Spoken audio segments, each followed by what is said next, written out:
Greetings, friends. Greetings, family. Yes, the red herring fallacy is a fallacy where when it was formulated, they were training dogs and wolves to follow thieves or to follow people that are being suspected of having committed a crime or done some wrong. So to increase the effectiveness of these sniffer dogs, they used the red herring fish to smear the fish along the path of the dogs to see if the dogs are able to ignore the smell of the fish, because they would bring the red herring fish, roll it over along the way, and then change the direction. And if the dogs are gullible, they would then forget the scent of the people that they are pursuing and then start to follow after the red herring scent of the red herring fish. The red herring is a fish. And so in philosophical terms, anybody can use the red herring fallacy to cause you to ignore and to forget what you were talking about. By bringing a red herring smell, imagine imbwa iri kutananisa tsotsi pasiterengwi yatobata hwema hwetsotsi. Yes. Tsotsi robva raumburudza hove robva raendesa rakadai. Imbwa yokanganwa hwema hwetsotsi yakutevera hwema hwehove. Imba munonzwa imbwa ichihukura munoti tsotsi taakuribata, munosvika paine mukwimba wehove akaora kare kare. The idea of using the red herring fallacy is to cause people to lose focus. In debating platforms, you can watch debates between journalists or discussions between journalists and politicians. Politicians use it a lot.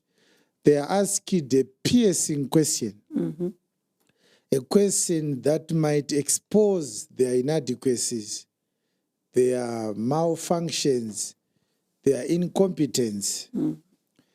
They throw a red herring fallacy to put the journalist off guard. In some civilizations, the journalists are now able to pick up that this politician is using a red herring to deflect the question by bringing up a red herring subject matter. You understand? Yes. I've seen that happening. A lot of people may not even be able to see that. So we are, and I am going to show you that we are unable and unwilling to ignore the matter that we brought about some few years ago and start pursuing the red herring that some people have frantically tried to throw at us. And we will talk to you about the developments that we have seen so far to emphasize and to bring to light whether the work we are doing is actually effective or not. Sometimes when we are in the work of the gospel, whether we are in the studio, in the auditorium, and you are preaching the gospel and addressing a myriad of issues. Because you may be listening to me from the comfort of your home alone. You won't be able to tell how much effect our sermons are having and how much impact we are making in individual people's lives as well as in institutions. We are impacting institutions and we are very effective at what we do. A few years ago, we came and asked very important questions, and we raised very important points as well regarding the nation of Zimbabwe. I said the history that we were taught in school was doctored by the powers that be to create an image of something that is acceptable regarding how our fathers and brothers fought the war against the colonial settler regime. We spoke about the manipulation of the historical truths and the silencing of important matters that need to be addressed for our nation to be healed. I did history, and you might have done history in secondary school. Some went as far as studying history at university level. The books we were reading were censored. They were written by people who were being supervised by the government. They were told what to write, and they were told what not to write. And we spoke about the abuse of women during the war.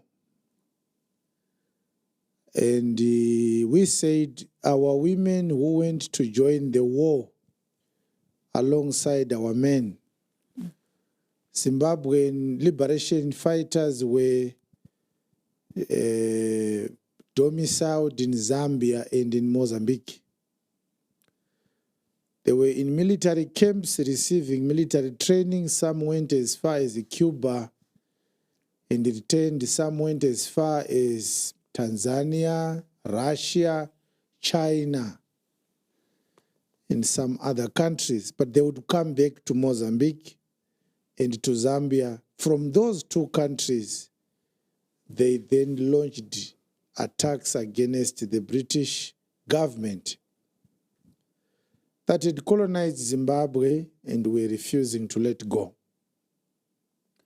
The idea to go to war is a noble idea.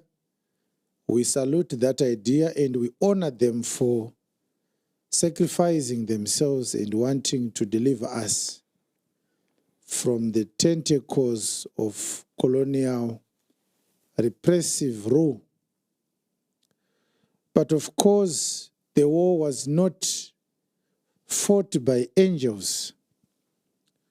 It wasn't Angel Michael and other armies of heaven who went to Mozambique and to Zambia. They were human beings who were fraught with so many weaknesses. And due to their weaknesses, they made terrible mistakes,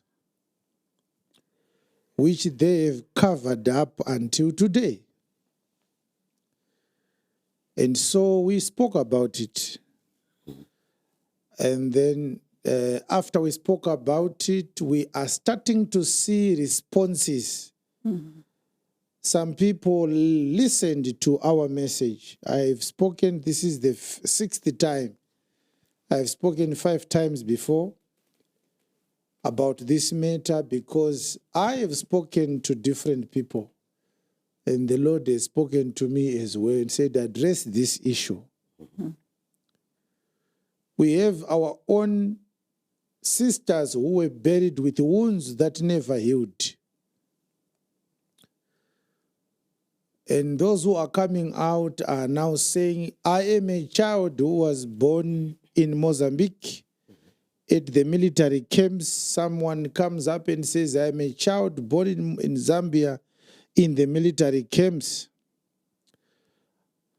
Our daughters never went to war with pregnancy. They were not pregnant when they left Zimbabwe. Yes. So our question is, who impregnated them? I'm sure those were not divine pregnancies from the Holy Spirit. And this matter has been buried. Nobody wants to talk about it. Yeah. When we talked about it, we knew that we have touched a hornet's nest. We were going to have a backlash. We were going to be attacked. They were going to come up with all sorts of machinations. But we will not stop. This is an issue that needs to be addressed. So there are issues, 3 issues that we'll talk about. The first issue is that if you listen to the war songs, the commanders did not allow the male soldiers to fall into relationships with the female soldiers during the war. Because those emotions compromised the effectiveness of the soldiers. Those emotions would distract them from military strategies. The second issue is that children were born at the battlefront. Nobody wants to talk about this. Children were born while guns were ablaze. Children were born when bombs were set off every hour.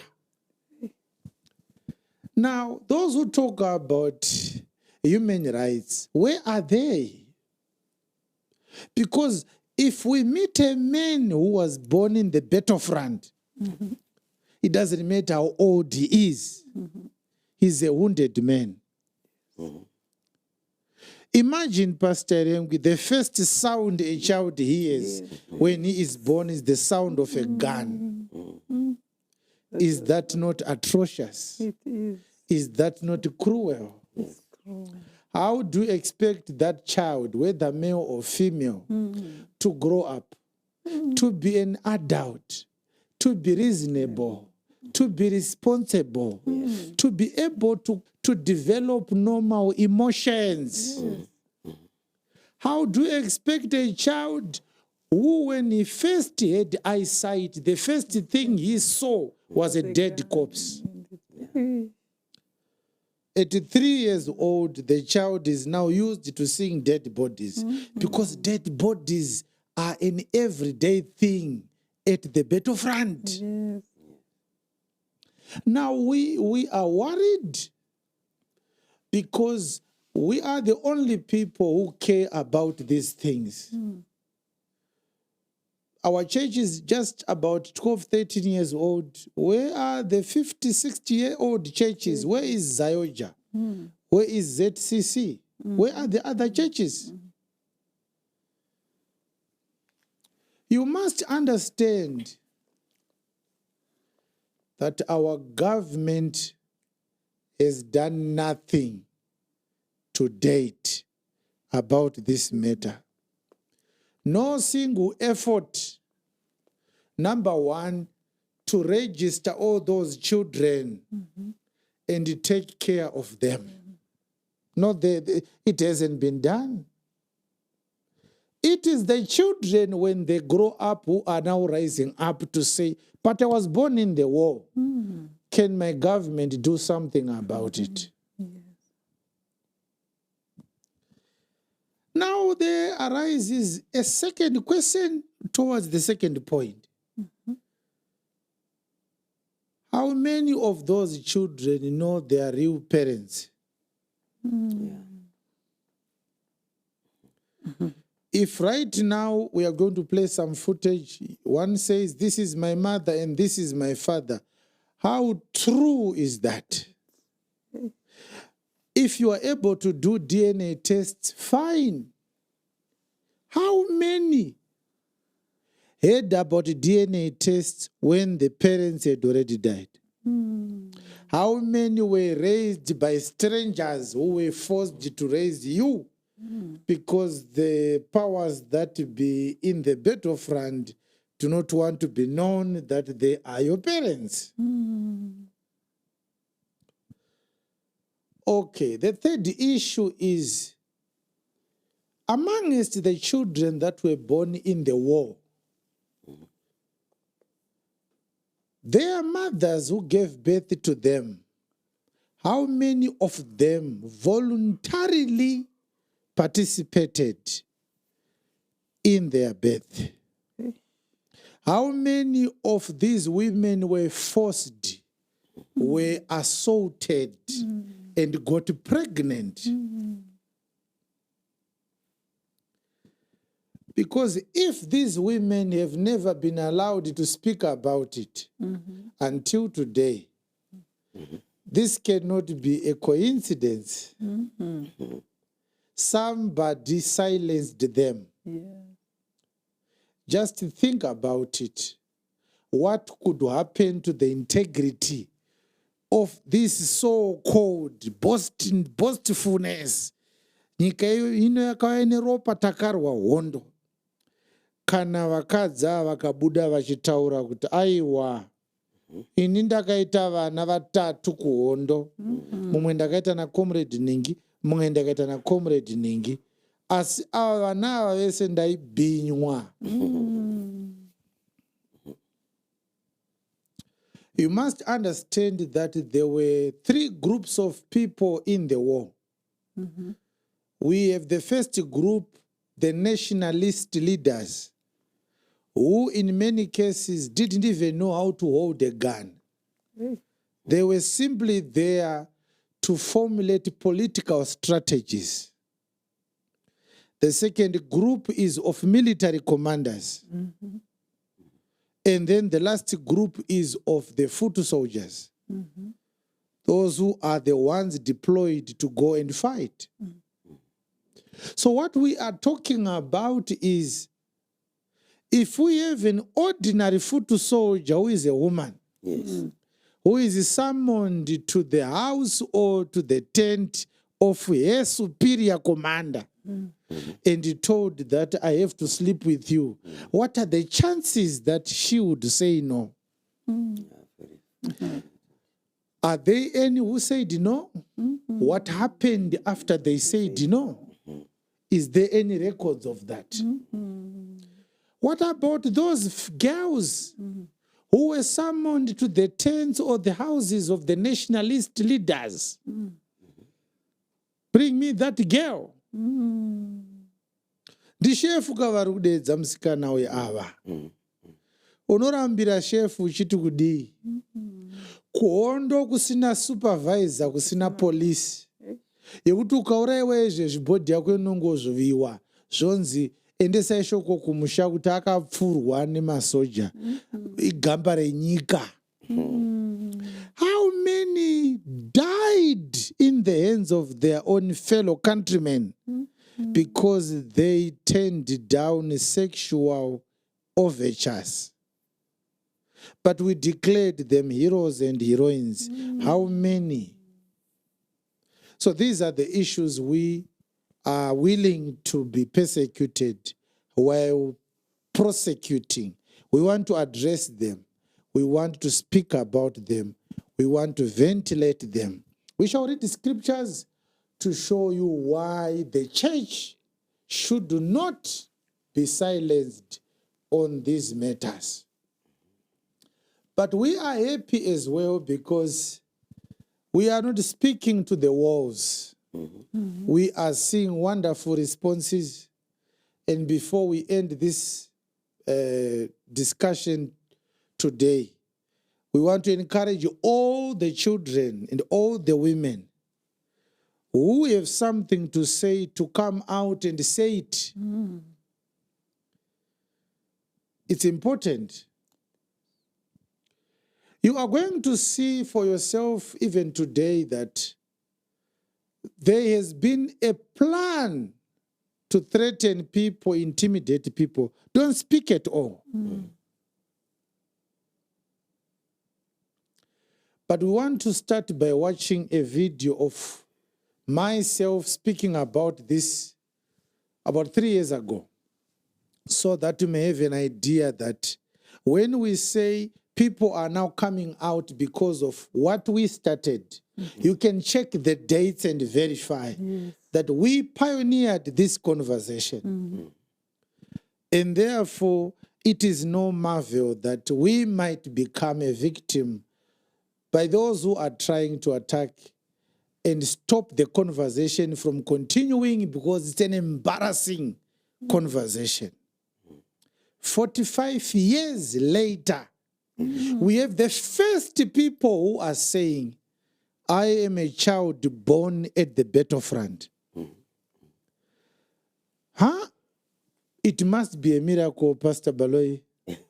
Because 45 years is half a century. Oh, yes. Yes. What kept them quiet? Yeah. We have to look at that. Let's watch the first footage. Many, many more years from now, Yes. our own people in Africa are going to start to write history, our own African history afresh. Mm-hmm. Because our history was also distorted. Yes. The books that we studied at school when we were studying African history, Mm-hmm. they were written by disinformers. Mm-hmm. They didn't tell us about how women were abused Yes. by men during the liberation struggle. Mm-hmm. Yes, we have women in our families Yes. who were raped by our own brothers. Yes. They went to war to fight the white men. They came back with the children. Mm-hmm. Go and read one history book and tell me where that is written. You don't find in our history books stories about how our own people spied and disinformed the soldiers Yes. on our own people and parents. Ordinary hatred caused people to report to the soldiers, Mm-hmm. the liberation war fighters. This one is a sellout.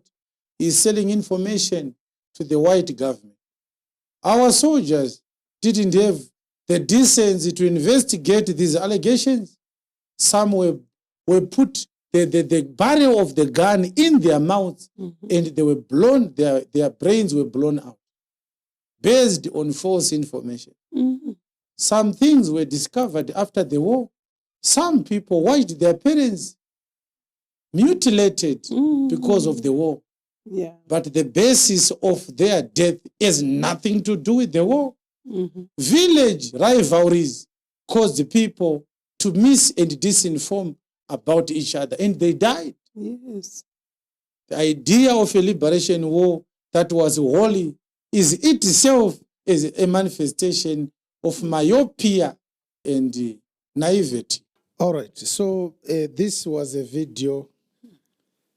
We did this video in 2022. So you will realize, Pastor Baloy, that when you watch our live services, there are times when numbers spike up when we are saying something sensitive. Yes.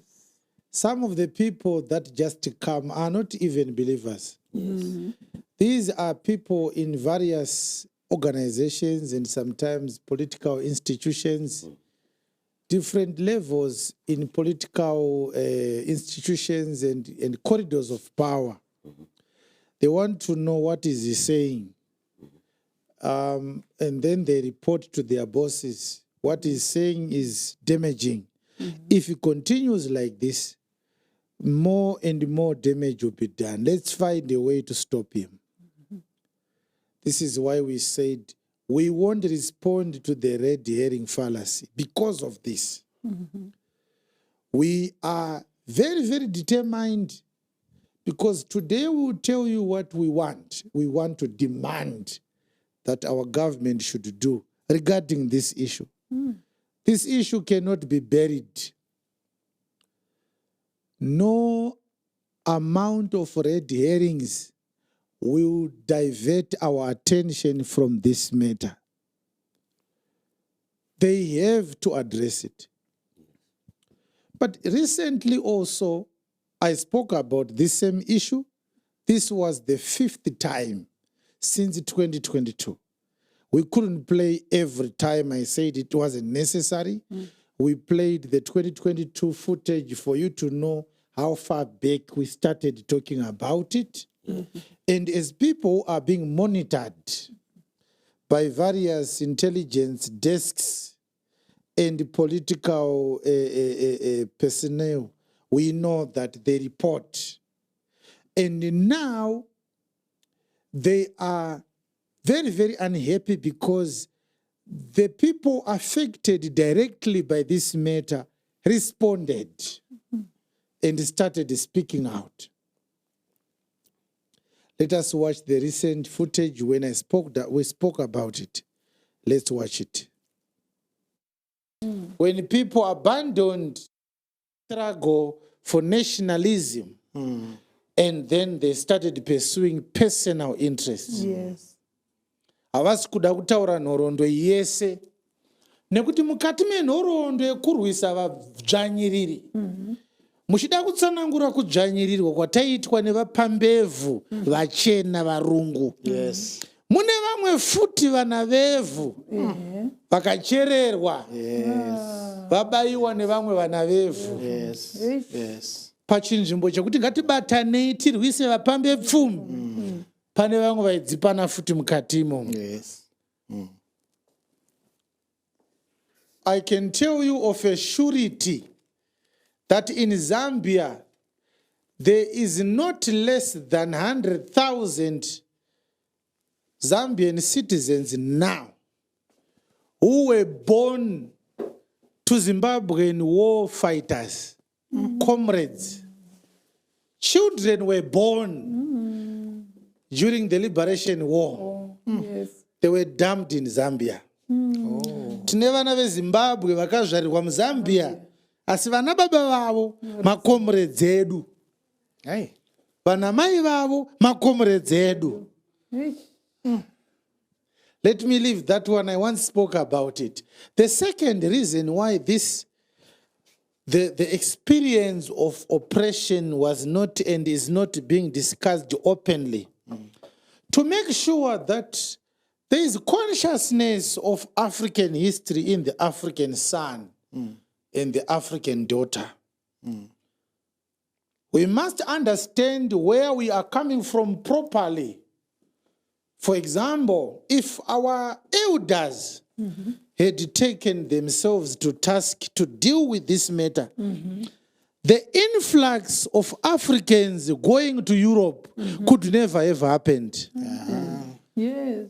The desire for Africans to go and work for white people is evidence of what I'm talking about. Oh, yes. No black conscious child of Africa will be willing to go again and say to a white man in a white land. If how they treated us in Africa was properly explained to us. Yes. Yes, so that's what we said on the 8th of July, 2025.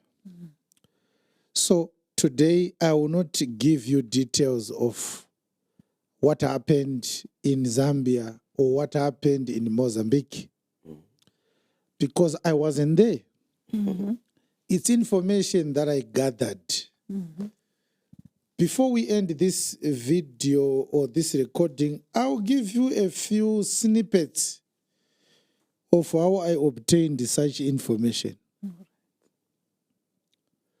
But we want to now watch a video of Tonderai Gabriel Mugabe, who is the son of the late President Mugabe, who was being interviewed by Zim New Beat journalist of Money. He did 3 videos, if I'm not mistaken. We won't be able to watch all of them. We won't be able to watch the rest of each video. They are too long. But we are going to put the links on the description of this video so that you can also watch those videos for yourself. I want you also to pay particular attention to the dates when Robert Tafumane interviewed Tondere Gabriel Mugabe, for you to see that it was us who started this conversation. And these guys are responding, and we are delighted that they found courage. After 45 years of censorship, they finally found the courage to talk about it. And that should continue happening. Perhaps our government is going to open a platform for open dialogue so that those who were wronged may be apologized to. Those who need compensation should be compensated. And proper care should be taken to compensate these children who were born in the war, to attend to the horrific experiences they had at a very tender age. Trust me, believers and followers, the lives of these children are never comparable to ours. There are people who were born in a torture chamber. The soldiers received military training. They learned how to defend themselves. They learned how to deal with the sound of a gun. They learned how to be strong emotionally. They learned how to dodge bullets. These were innocent newborn children, born at a place inconducive for infants. So our government needs to compensate these children for torturing them by putting them in the battle lines or in the battlefront at a time when they were not mature enough to make that choice for themselves.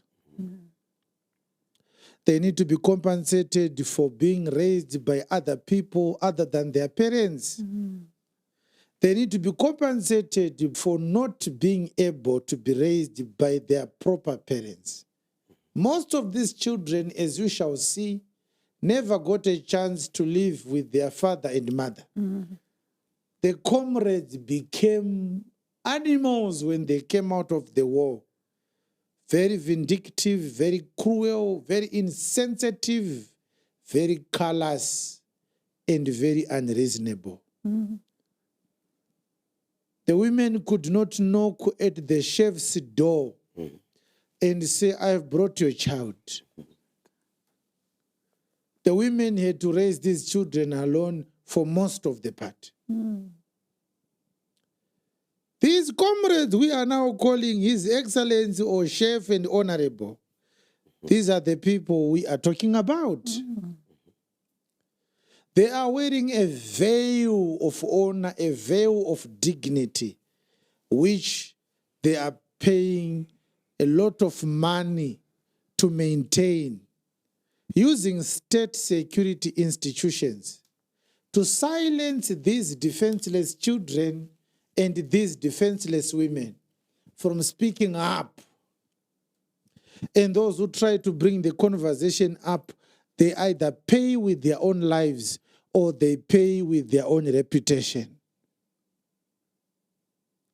But we are children of God, and we can't bow down on the altar of cowardice.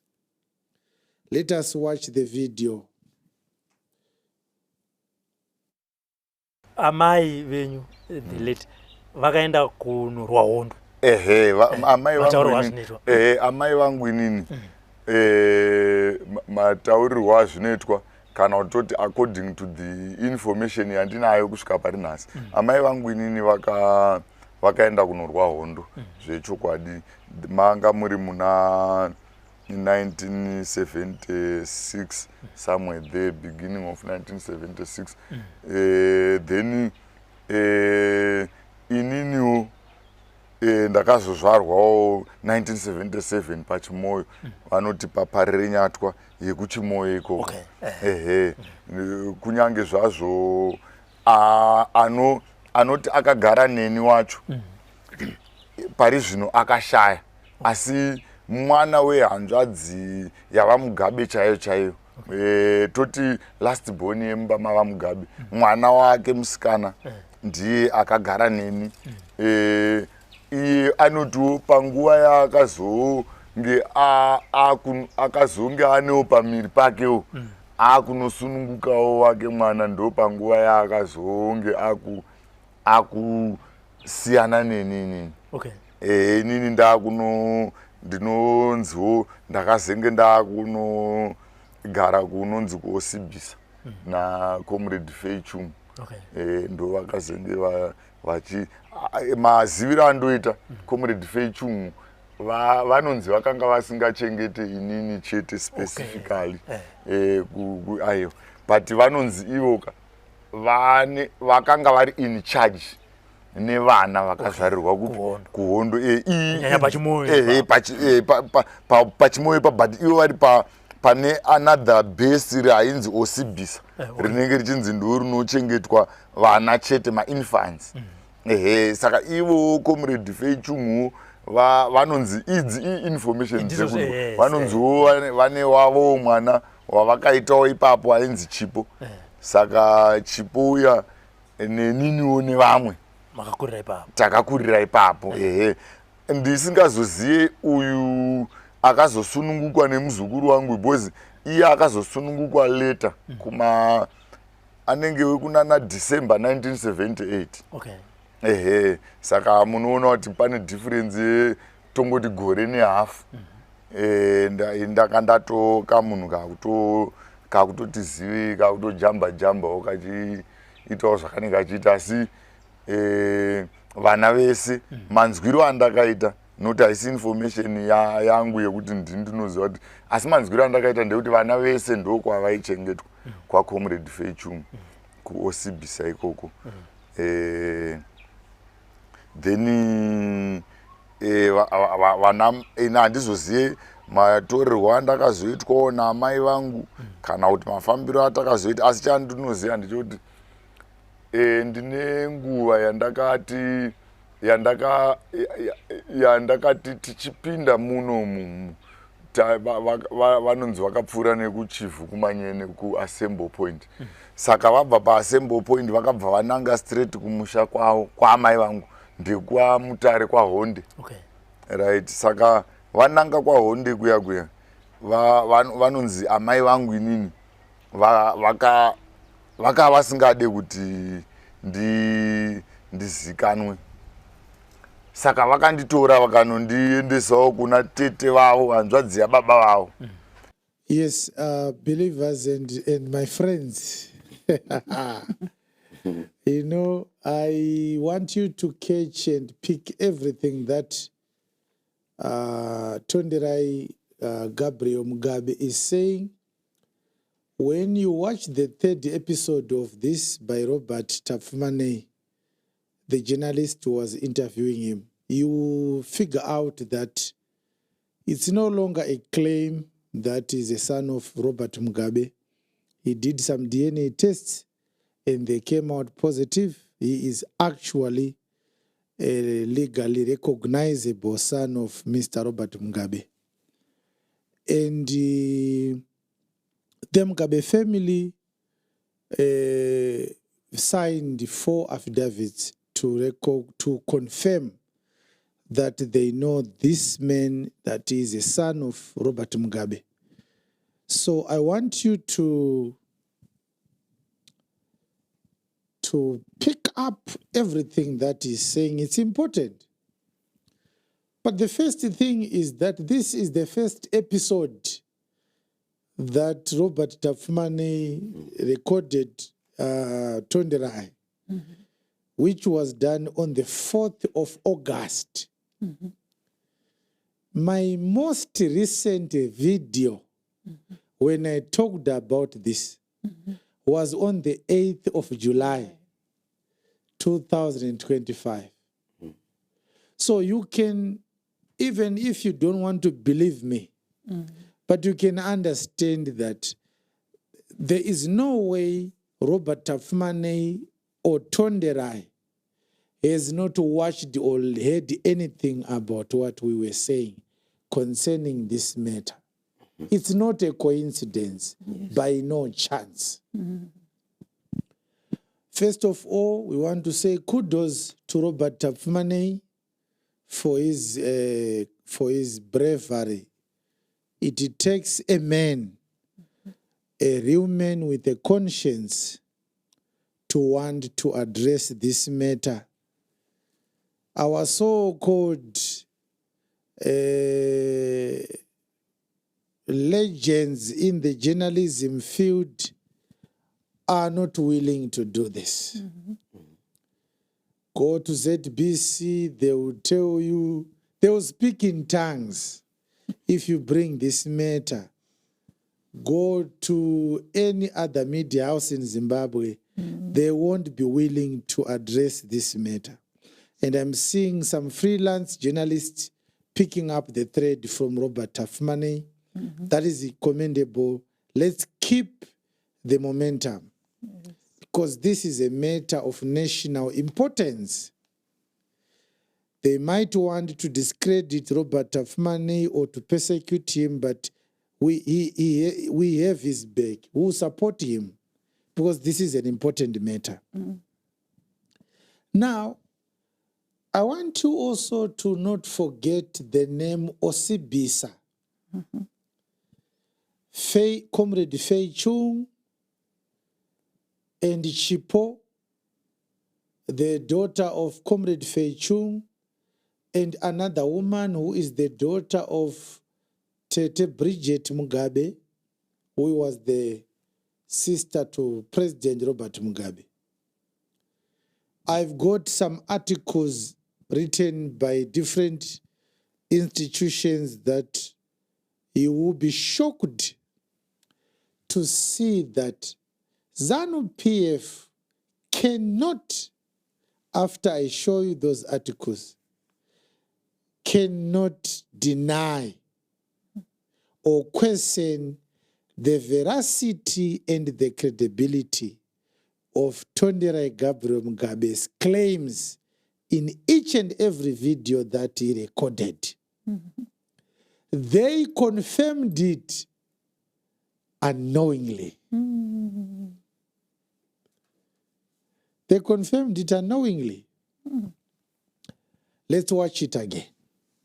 Amai venyu the late vakaenda kunurwa hondo. Amai vangu inini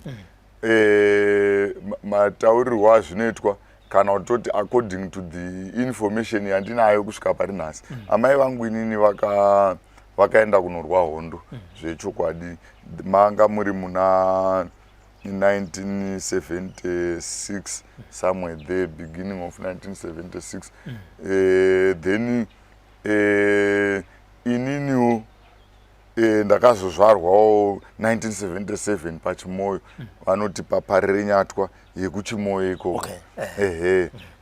Kunyange zvazvo anoti akagara neni wacho pari zvino akashaya, asi mwana wehanzvadzi yavamugabe chaiyo chaiyo, toti last born yemba mavamugabe, mwana wake musikana ndiye akagara neni.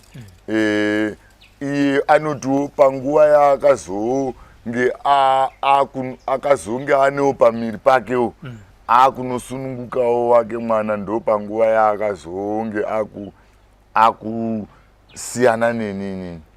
Inini ndinonziwo ndakazenge ndakunogara kunonzi kuosibisa naComrade Feichung. Ndo vakazenge vachi maziviro andoita Comrade Feichung vanonzi vakanga vasingachengete inini chete specifically ayo but vanonzi ivoka vakanga vari in charge nevana vakazvarirwa kuhondo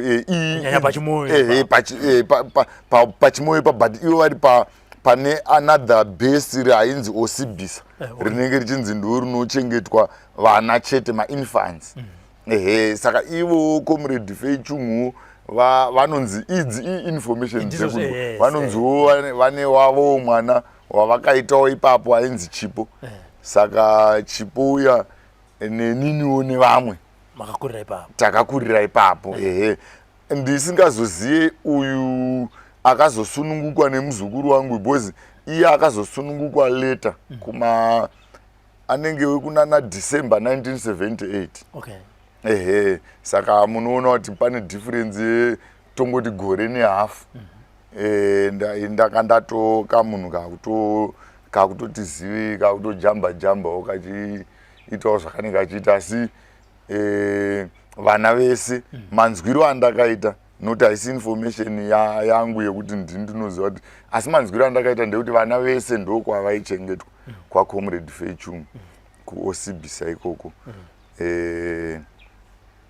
Then vana handizozive matorerwo andakazoitwawo namai vangu kana kuti mafambiro atakazoita asi chandinoziva ndechekuti ndine nguva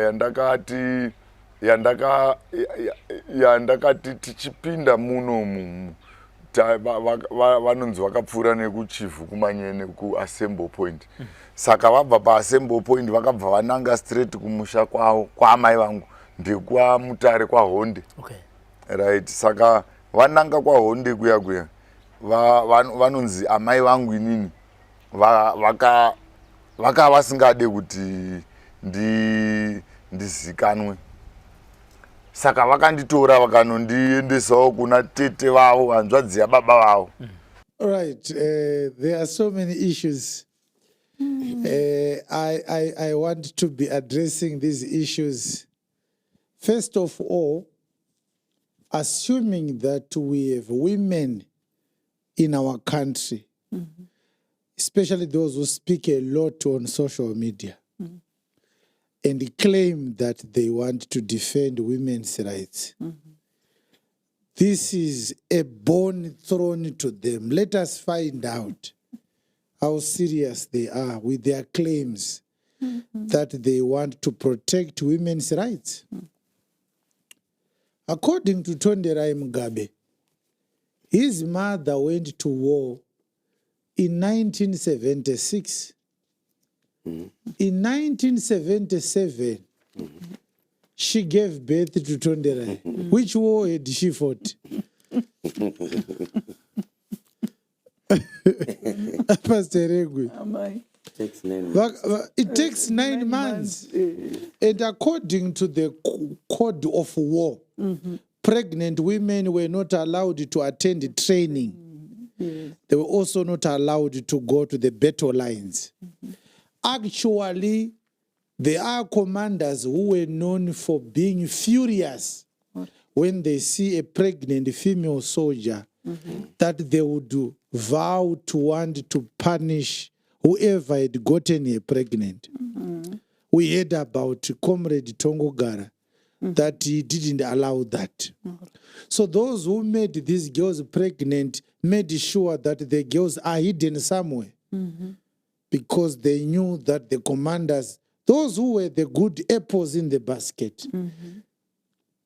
Pastor Baloy, mwana aenda kuhondo 1976, ari kusununguka mwana 1977, ari kuhondo here mwana uyu?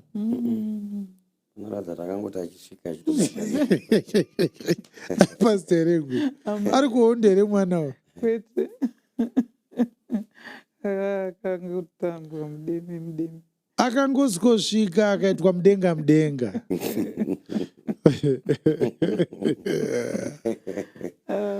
She never had a chance to settle down. All right. Tonderai Mugabe has said a lot. One of the things that he said that is heartbreaking is that the Zanla nationalist leaders, which were in Mozambique, because we know that it was ZAPU that had a base in Zambia. ZANU had a base in Mozambique. So we had the ZIPRA forces in Zambia and the Zanla forces in Mozambique. They had created a base named Osibisa for the simple reason to raise children. So the issue of impregnating or getting girls pregnant had become so rife that they needed to open a base.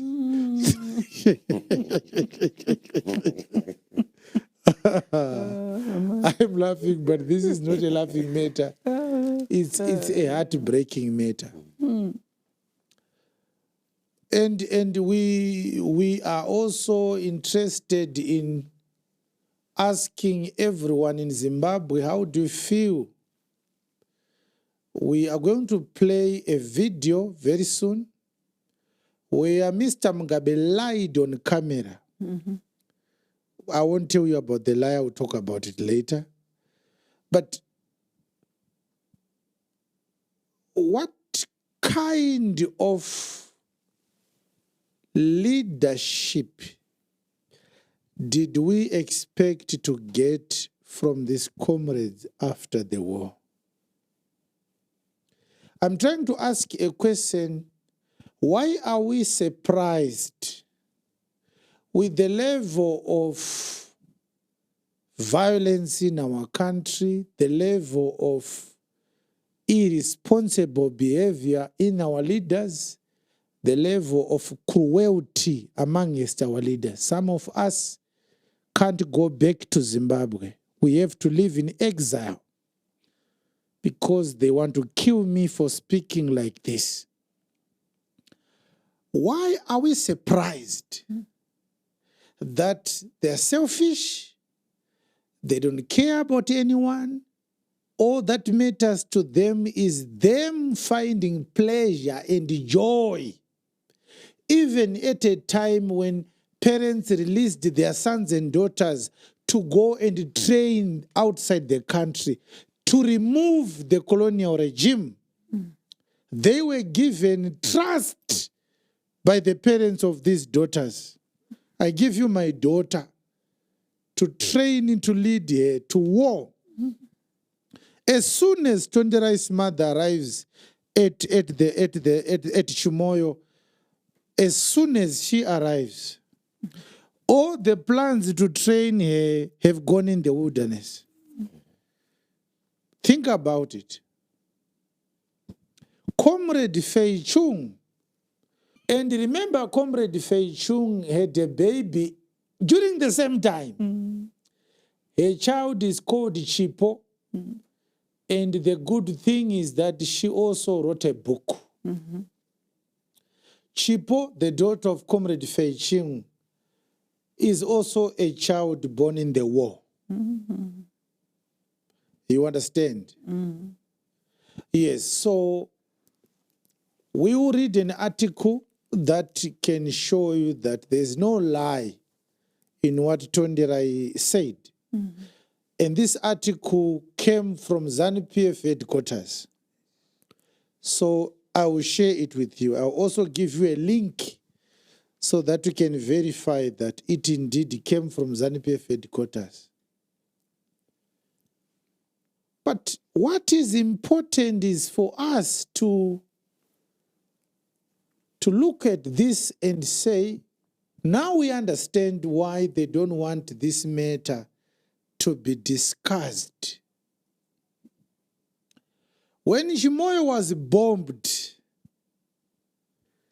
amongst the bases that were bombed by the Rhodesian army was Osibisa. But the question is, how many mothers and little children died at Osibisa in the Chimoyo massacre? And we would also want to understand if these comrades were said that Osibisa was bombed, given their viciousness towards anybody who wants to talk about these children issues. They would rather kill these children than to admit that they made mistakes. Instead of focusing on the war, they focused on women who had come to join the war. Imagine if that had happened in MDC. Imagine if that had happened in Triple C. That Chamisa held a rally and children were born after that rally. They belong to Chamisa and his comrades. Think about how many articles could have been circulated over and over again. This was a war time, remember? This was not a time to think about women. Listen to that song, Nzira Dzema Soja, which they sing every Heroes Day and every Independence Day. The very people who are singing that song, they don't know what happened at Osibisa. Now let's watch the second video of Tonderai, which he recorded in the part 2 of this series with Robert Tafumane. Let's hear what happened also. Makasiya imi muchiti makanga manzi tsvakai vanhu 4 vanonyora ma-affidavit pamusoro penhoroondo yaamai venyu 4 ma-war veterans. Makawana 4 ma-war. Then poita sabhuku vekumusha kwakabva mubereki wako achienda kuhondo. Then koita chief wacho. Saka sabhuku na chief ndakaenda ndikanovaona. Vakanyora ma-affidavits. Vakataura kuti comrade Yuda Maeka vakabva kuno, mwana wemuno vachienda kuhondo mugore ra1975. End of 1975 vachienda kuhondo. Saka then vamwe 4 ma-war veterans ndakavawana futi vakarwa namai. It was not easy because chaiitika ndechekuti vanhu vakanga vaina amai vangu vazhinji vacho ma-top officials muhurumende pari zvino. Saka panozoita vamwe vakaita sepanguva yacho iyoyo pandakatanga kufambira nyaya dzacho, kune vamwe vakaita sana comrade Vivian Mwashita, vana comrade including ana comrade Mandichimene vandakataura paya ndichiti comrade Mandichimene vakazondipa advice yakati, but since vanga vari matop officials manje kuti vandinyorere ma-affidavits ayaya, it was not easy, but vaizondirefer kune mamwe ma-comrades vane ma-junior ranks, right? Then vandirefer kuma-comrades wayo vaingotaura kuti amai vako iwo ukaenda ukanoona comrade ningi who is junior vanokubatsira. Saka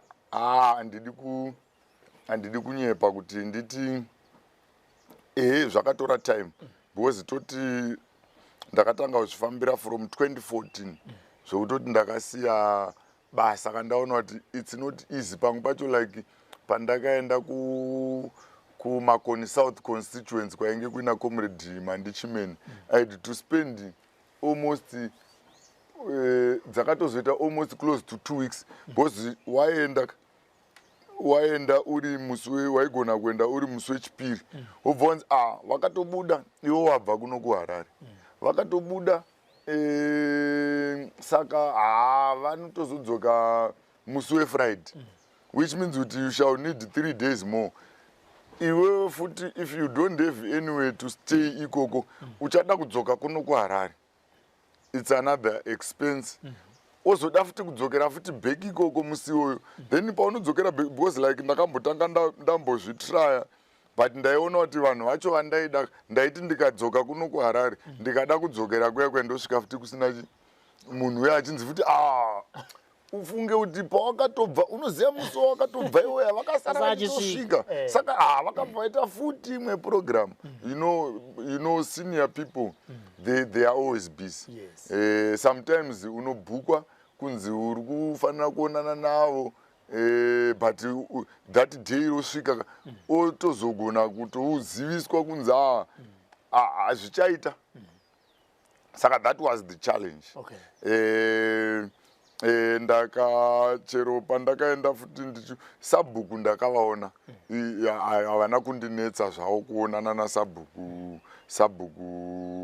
chida wanyika nekuti amai vangu ndeve kubhuku rekwachida wanyika kana pachitupa changu 34 uya ndewe ikoko kwachida wanyika. Saka sabhuku chida wanyika havana kundinetsa kuvawana, ndakavaona asi pakuzonoti chief mutasa ndakambotora futi nguva ndisati ndaita ndisati ndavaona. Saka that forced me kuti if you are employed, of course I had a position yakanaka pabasa as a director, finance director, yanga iri position yakanaka but it was not I was not an executive director wekuti I have shares in that company, but I was employed as a director. Saka munoziva pabasa manje ukanga wakuya kubasa one day woita 2-3 weeks munhu haapo, handiti mazvona.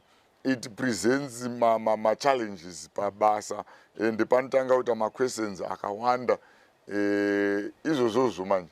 It forced me to resign on my own. I had to resign. I think around March 2014. That's when I resigned from work, so that I because starting since 2013 ndichifambira nyaya dze hapana chakanga chambomaterialize ndiri pabasa. Saka I had to give myself, now when I resigned, it was now very possible for me kuti like pandakazoonana naComrade Mandi Chimene ndakatospenda almost 2 weeks ndiri kuMakoni South constituency, ndikatogarawo pane kahotel kari panonzi paNyazura hotel, ndikatoitawo tuma-days twangu ndiri ipapo ndakangomirira kuti ndivaone than kuti ndiite come back to Harare ndozodzokera futi ndonzi futi vanga vatori pano. Saka ndakazokwanisa kuvaona, then ivo bva vazondireferawo kune vamwe. She referred me also kuna vanonzi Comrade Mukungatu,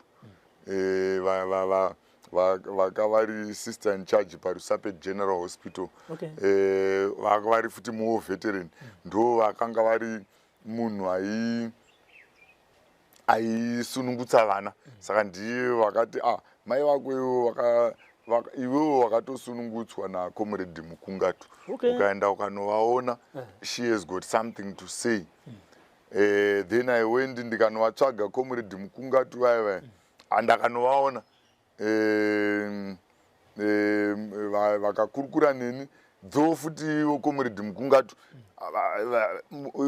the situation that surrounded me is a situation in which most people did not want to put themselves into commenting much about my birthright and whatever, because of the fact that a leader, nyaya dzema-leaders hadzingotaurwi nezvadzo. apa uri mwana wokunze especially futi on top of that uri mwana wekunze manje saka munhu wese anongoona sekuti zvimwe zvezvo unozozvionera.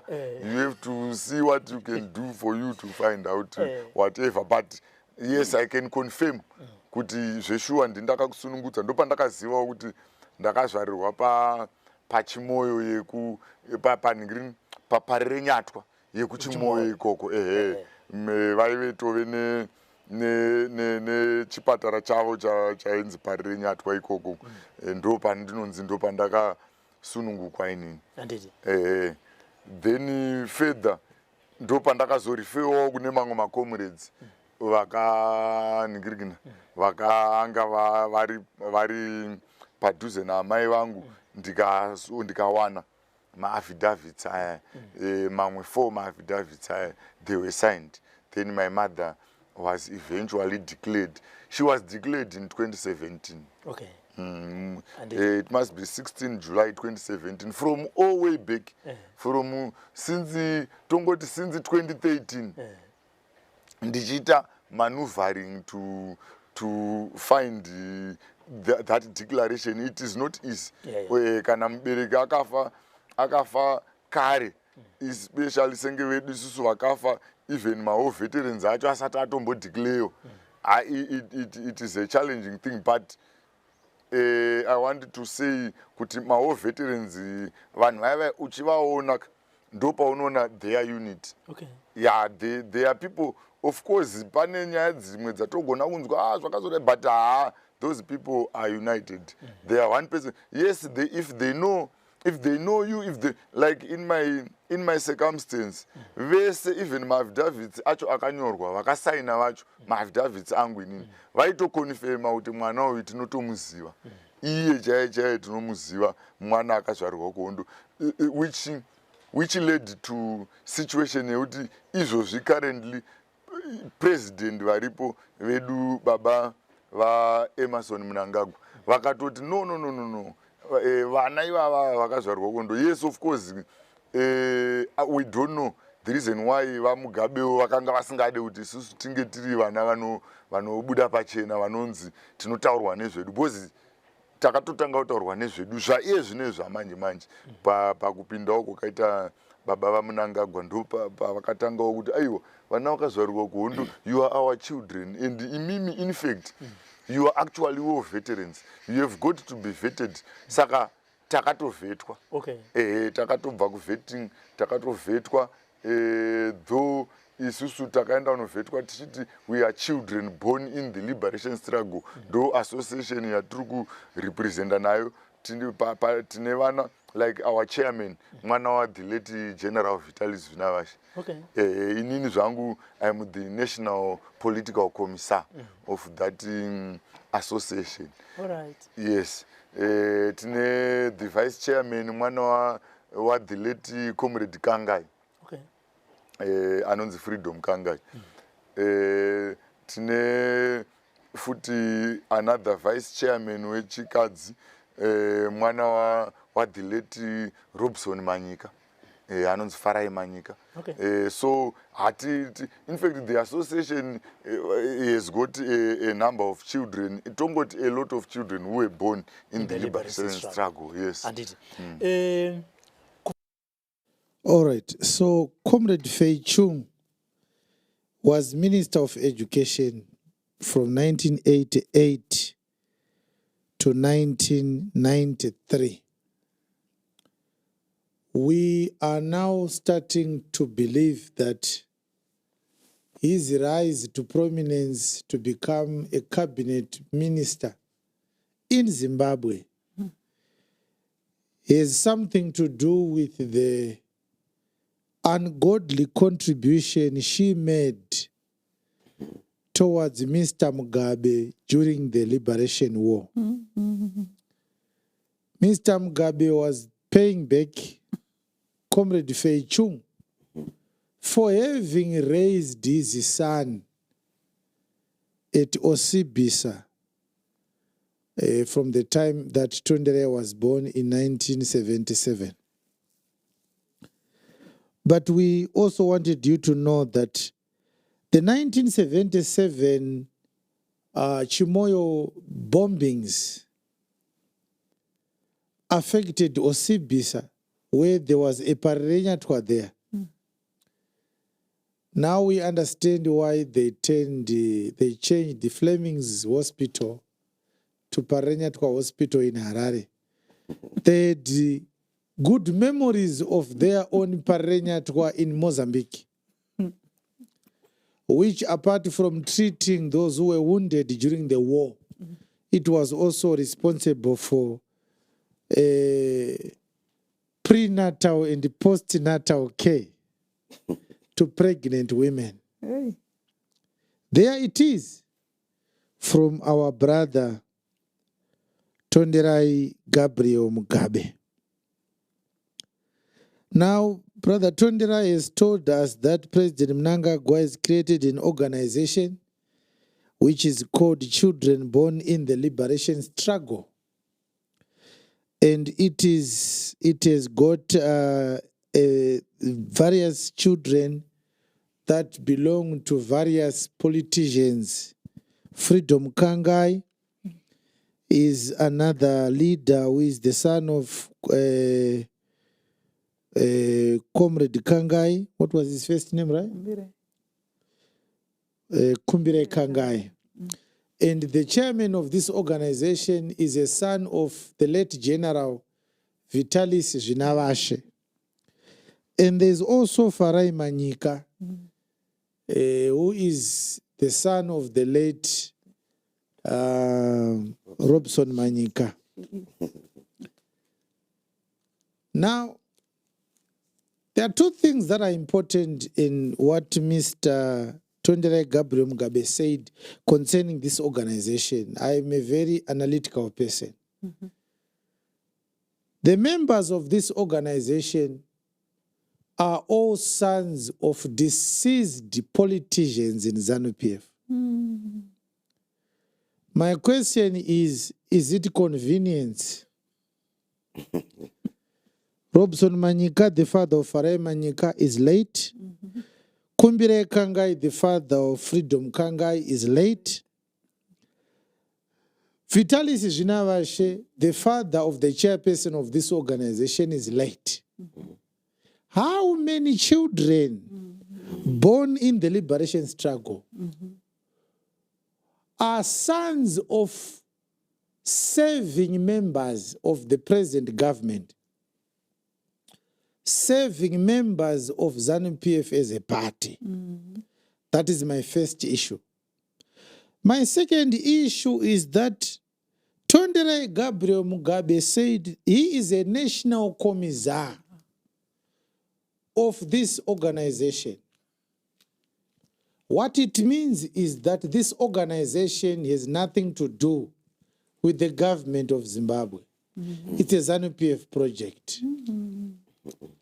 It creates two problems. What about children born to Zipra liberation war fighters? Should they also come up with their own organization? The second issue is,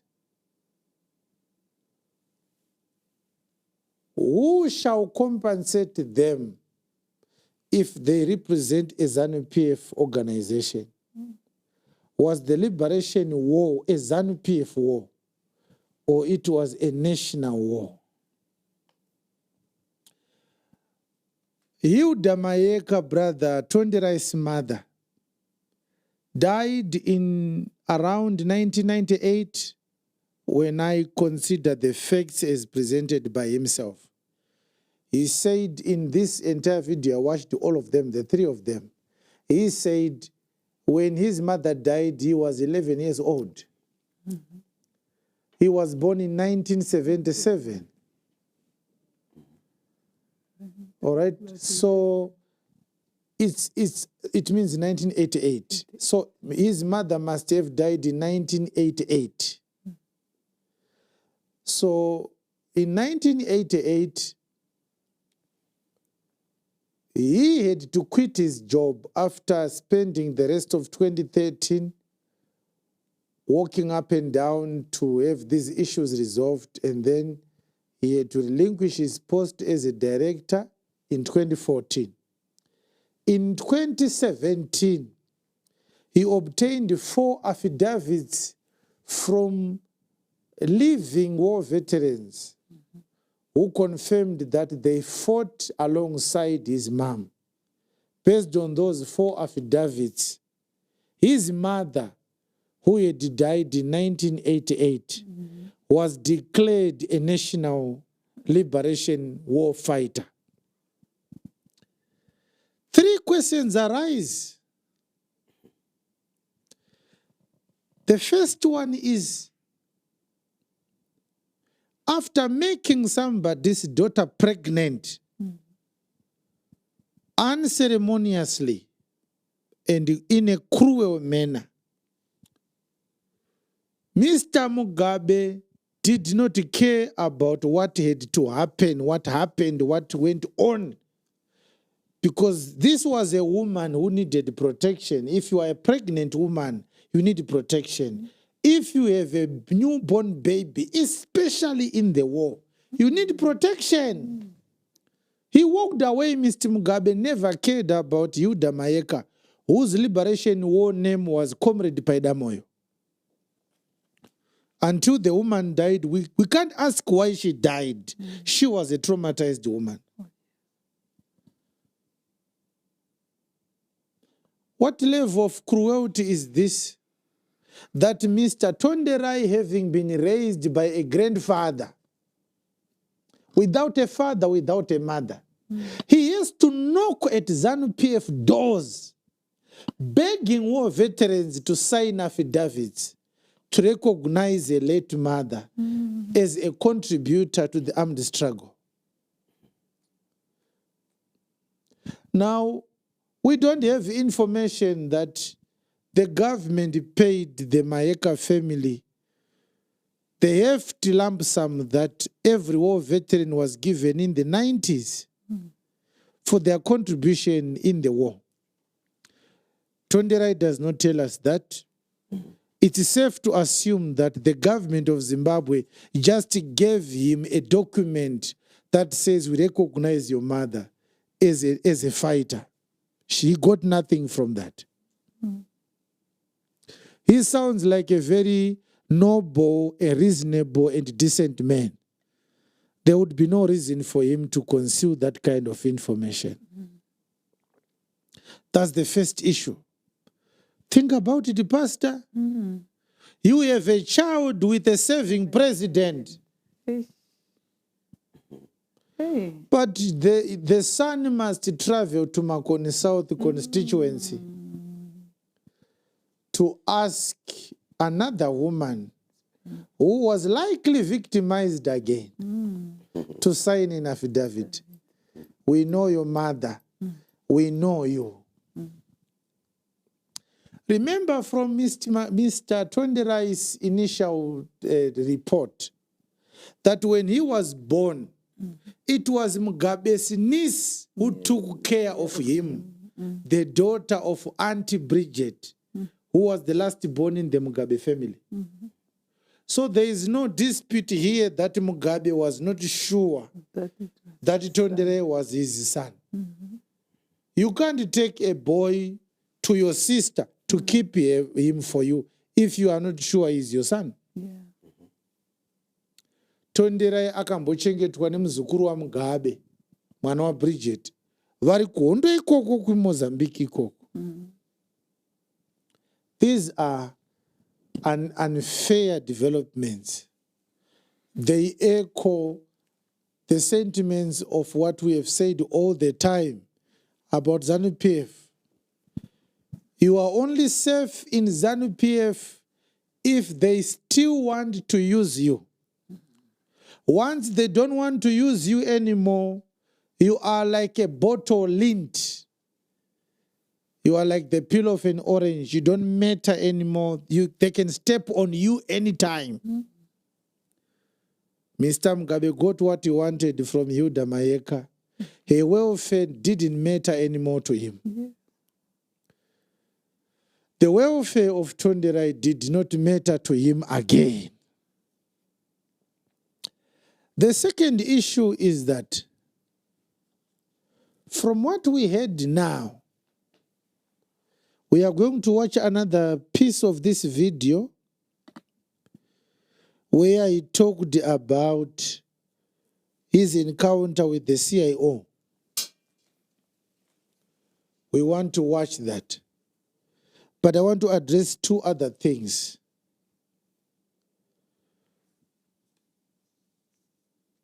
I do not want you to believe that Mr. Mnangagwa is better than Mr. Mugabe, based on what Brother Tonderai said. That President Mnangagwa said, I don't know why Mr. Mugabe did not want to recognize children that were born in the liberation struggle. No. Let your mind, my brother Tonderai, not be tossed to and fro by the sweet voices of cunning politicians.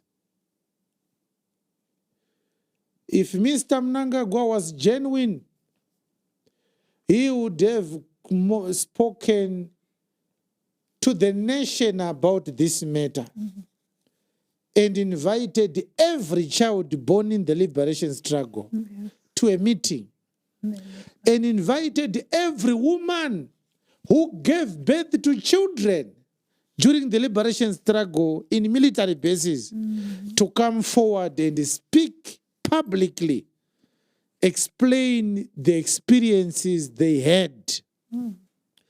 And as a leader, he needed to commit to solve the problem, to address the situation. To the mothers, this is what we are going to do. To the children, this is what we are going to do. Forming an organization which is called Children Born in the Liberation Struggle and giving you a position in obscurity does not help. These are called crocodile tears. The disingenuousness of Mr. Mnangagwa is too loud to ignore. Too loud to ignore. The last issue is that Mr. Tonderai used great level of diplomacy. I think in his mind he wanted to not ruffle the feathers of the powers that be. He said those that I approached did not want to commit because, remember, we are talking about a senior leader. Seniority has nothing to do with this matter. Nothing. If Mugabe is a son, he should have taken care of his son. Simple. What is the office of a president to do with this matter? Actually, if Mr. Mugabe respected the office he held, that was the more reason why he should have handled this matter with the delicacy it deserved. Secretly meet with his in-laws, pay the damages, take his child, raise his child in secret. I have children. This one called Tonderai is my firstborn. He was born in the war. Nobody cared if he had done that. That veil that Mr. Mugabe was a decent man is falling away faster than frost on a sunny day. So this woman at Rusape General Hospital, what is her name? Comrade Mukungatu. Comrade Mukungatu is the one who delivered Tonderai into this world. She was the midwife, yes, Pastor Baloy. So these women are still around us. And what we are asking is, Comrade Mukungatu, Comrade Feichung, what conscience do you have left? Are you protecting your interests, or you should be protecting the interests of the nation? Because for you to be a liberator to Zimbabwe as a nation, you must be watching out for the interest of the innocent child. The innocent children whom you watched being violated day in, day out. I want to ask them, how do you sleep at night? How do you sleep at night? Nzvimbo yamaisunungutsira vanhu, Comrade Mukungatu, ndiyo here? Makanzwa sei musi wakasvika tonderai muofisi menyu? Ava murume mukuru achiti nanhasi handisati ndaonana nababa vangu. How did you feel? How do you find joy in serving in such a system that is so barbaric, so savage, and so inhuman? There's no conscience in ZANU-PF. When we speak like this, we are speaking to people with a conscience. What happens when you are speaking to people without a conscience? Huh? We don't understand it, Mr. Tondere. We don't accept it. That because Mugabe was a president, he needed to have neglected you. We don't understand that. It's unacceptable. It's unacceptable that Mugabe, with all the money he had, he failed to send his son to school. He was doing an accounting degree with UNISA. He couldn't finish because he couldn't find the money. And yet his father slaughtered 100 cattle on his birthday. Don't expect us to understand that. That is not leadership. That is not seniority. That is not decency. That is not dignity. We can't sympathize with Mr. Mugabe on this one. We can't. Let's watch a video in which our brother Tondera is talking about his encounter with the state security organization, the CIO. Tete Bridget ndio munhu akanga achiziva kuti kuna Tonderai naMudhara.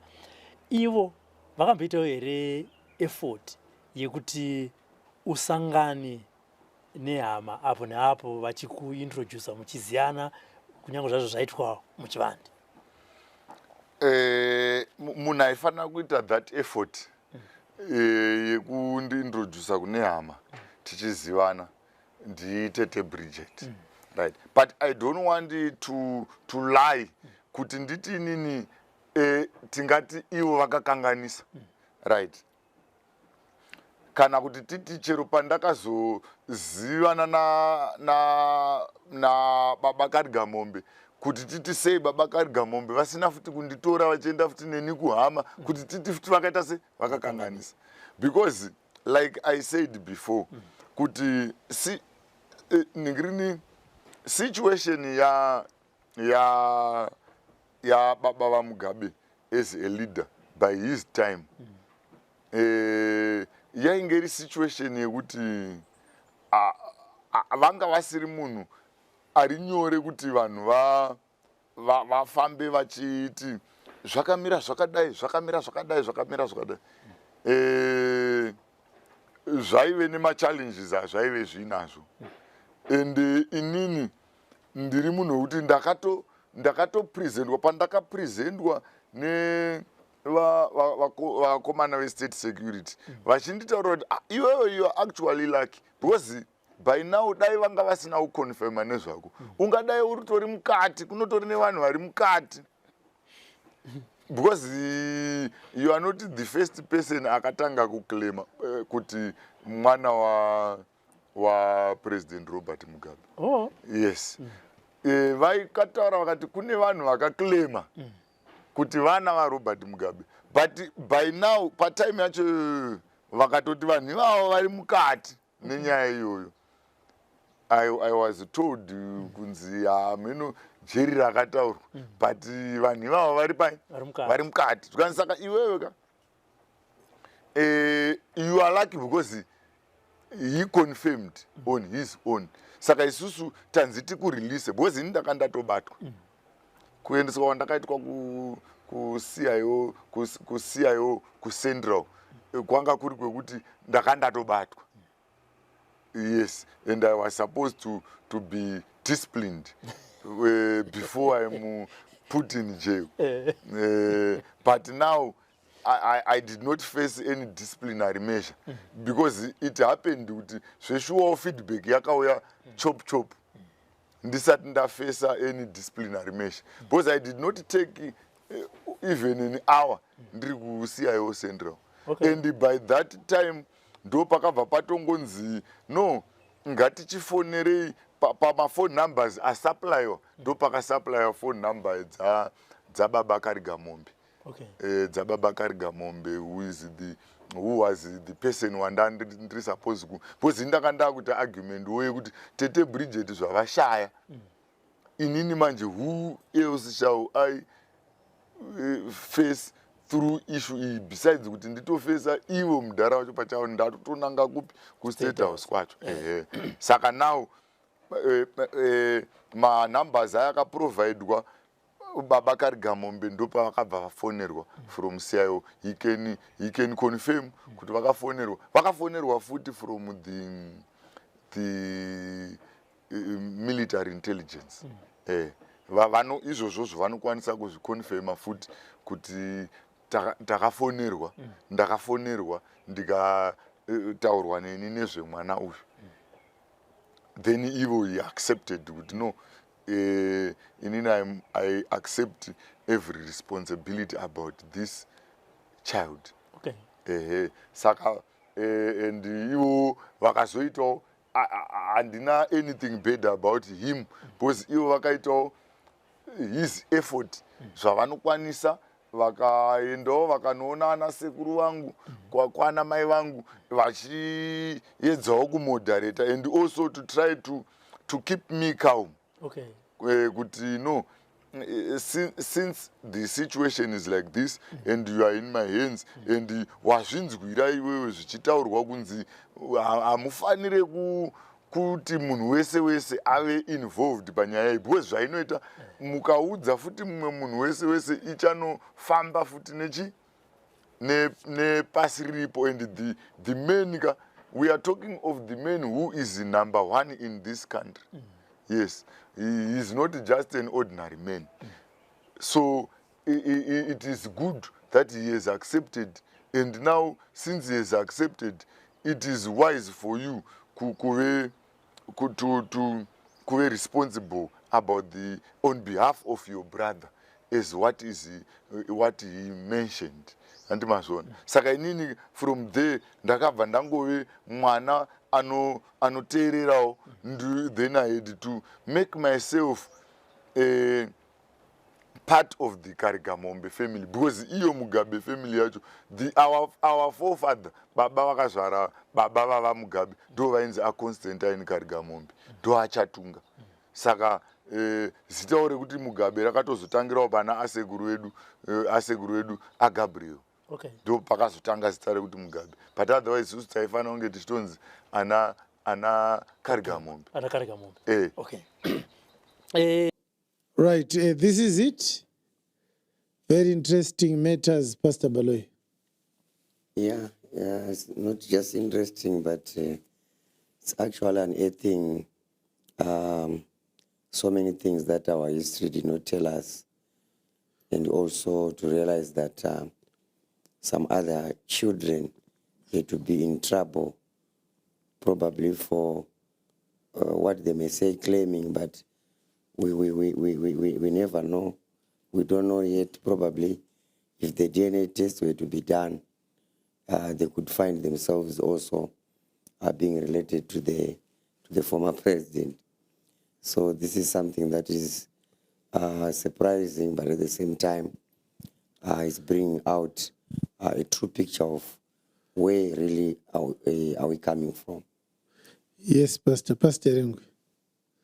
Yes, it's quite a painful and I just don't know how to explain it. Looking at what he went through, looking for people to give an evidence that he belonged to this man, and that man is alive. He knows very well that it was his son. Yes. And he just decided not to look after him. And looking at him, the way he's explaining it, like you said, he's using a lot of diplomacy. Yes. He doesn't want to let out a lot of the things that he went through just for the sake of identifying himself with his Yes. father. So something very painful. You really need to have that identity when you grow up. And the fact that he was born, like what you were saying, to say the first thing that he had was a gunshot, or the first thing that he saw was a dead corpse, and then he lived through those things.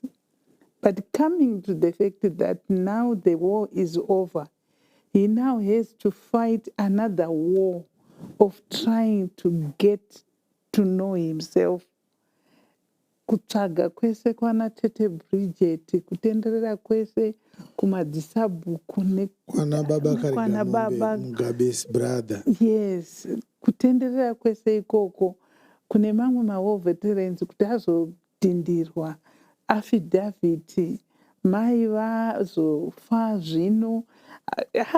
It's something very painful, amai, and we just thank God that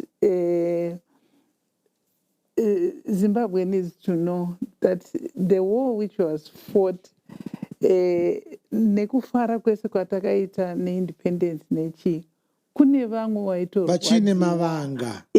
There are still people with Yes. unhealed wounds. Yes. Like him. Yes. Until today. Until today. Now, believers and followers and friends, the man got into trouble by a matter that a man could solve easily. Yes. Mr. Mugabe had sent his sister to attend to Tonderai until Bridget, the sister of Mugabe, died. Throughout that time, there is not a single night that Mugabe invited Tonderai to sleep at his house. There is not a single day that Mugabe called Tonderai and say, I want to see you, I miss you, my son. There is not a single day that Mugabe visited the Mayeka family to fix this issue. Instead, he was arrested. He said he was arrested by the intelligence and by the military intelligence. Now we tell you every time that our institutions don't belong to the state. They belong to ZANU-PF. Oh, yes. What has the military to do with this matter? Family matter. This is a family matter. Yes, yes. And then he said the CIO told him, so many who claimed to be Mugabe's children, we had to give them some lessons and threw them into prison. That's what he said. Yes. That's what he said. And if you are a Zimbabwean and if you are a law-abiding citizen and if there's any heart inside you, you need to actually ask yourself these important questions. ask yourself these important questions. Number one, is it the proper procedure for you to arrest everyone who claims to be your son? Simply because you are a president. What happens to those who do not have the powers to arrest whomever they want to arrest? The second question is, are they still alive? Those who were thrown into prison, were they released? Were they getting enough food? When they got sick, were they attended? How many times a day were they being beaten up?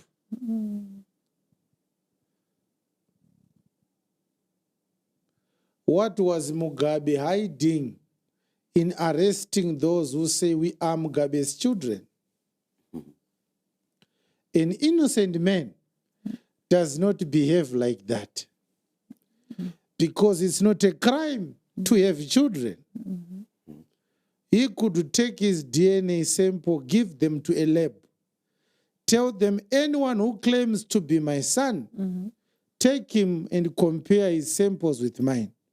If he is not, then let him be given a warning. If he continues, we provide the proof. We sue him for defamation. This is a civil matter. There's no crime in that. Pastor Rengu, it's not a crime, it's a civil matter. It's defamation. If you're a public figure of that level, anything can be said about you. You have to get used to that. Why would you want to get to be a president if you are easily offended by small things like that? So the mega question here is, were those children falsely claiming to be his children? Or they were truly claiming to be his children? Considering the character of the man we are talking about as proven by Tondere Gabriel Mugabe. He is evidence that Mugabe can do anything about this matter. I will prove to you very soon that he was of that nature. So after watching the Tondere Gabriel Mugabe footages, it must be clear, believers and friends, that when we brought this matter up, we were not out of our minds. We spoke from the inspiration of the Holy Spirit. So many people were suffocating in pain. They got the courage to come out, and Tondere is one of the people. How do you think he slept the day he was released by the CIO with such a warning?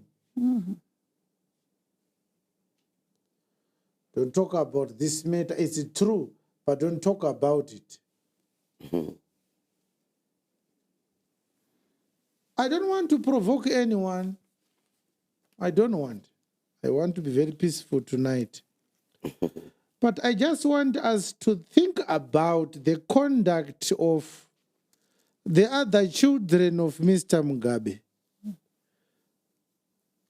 and the moderations of Tondere, and try to imagine what Mugabe deprived himself of by denying this man that he was not his son.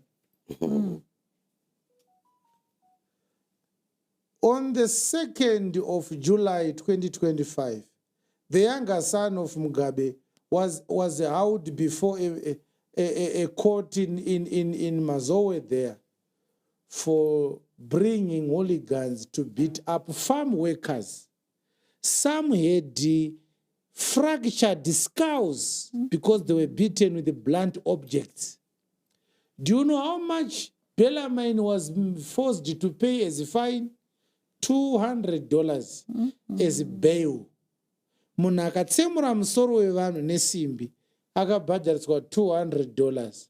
That's how rotten our criminal justice system is.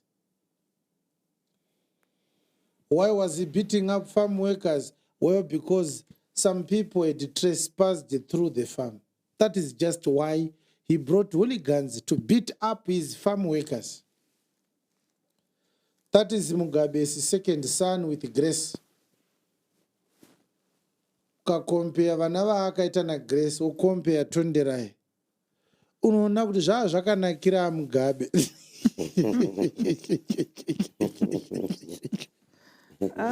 Pastor Baloi, zvanga zvakanakira Mugabe kudai vakatora mwana uyu vakamurera. He scored an own goal. Let us read the New York Times that was published on the 29th of November 1977.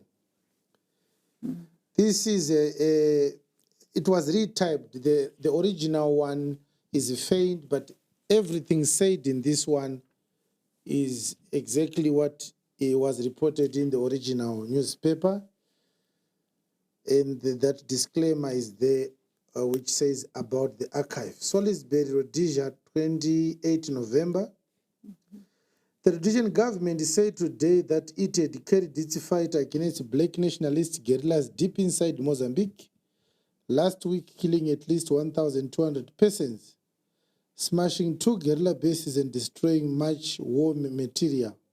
By the Associated Press, the raids supported by air attacks began last Wednesday, the day before Prime Minister Ian D. Smith announced that he was prepared to concede the principle of full voting rights for Rhodesia's black majority as a basis for negotiating a settlement with black nationalist leaders living inside the country.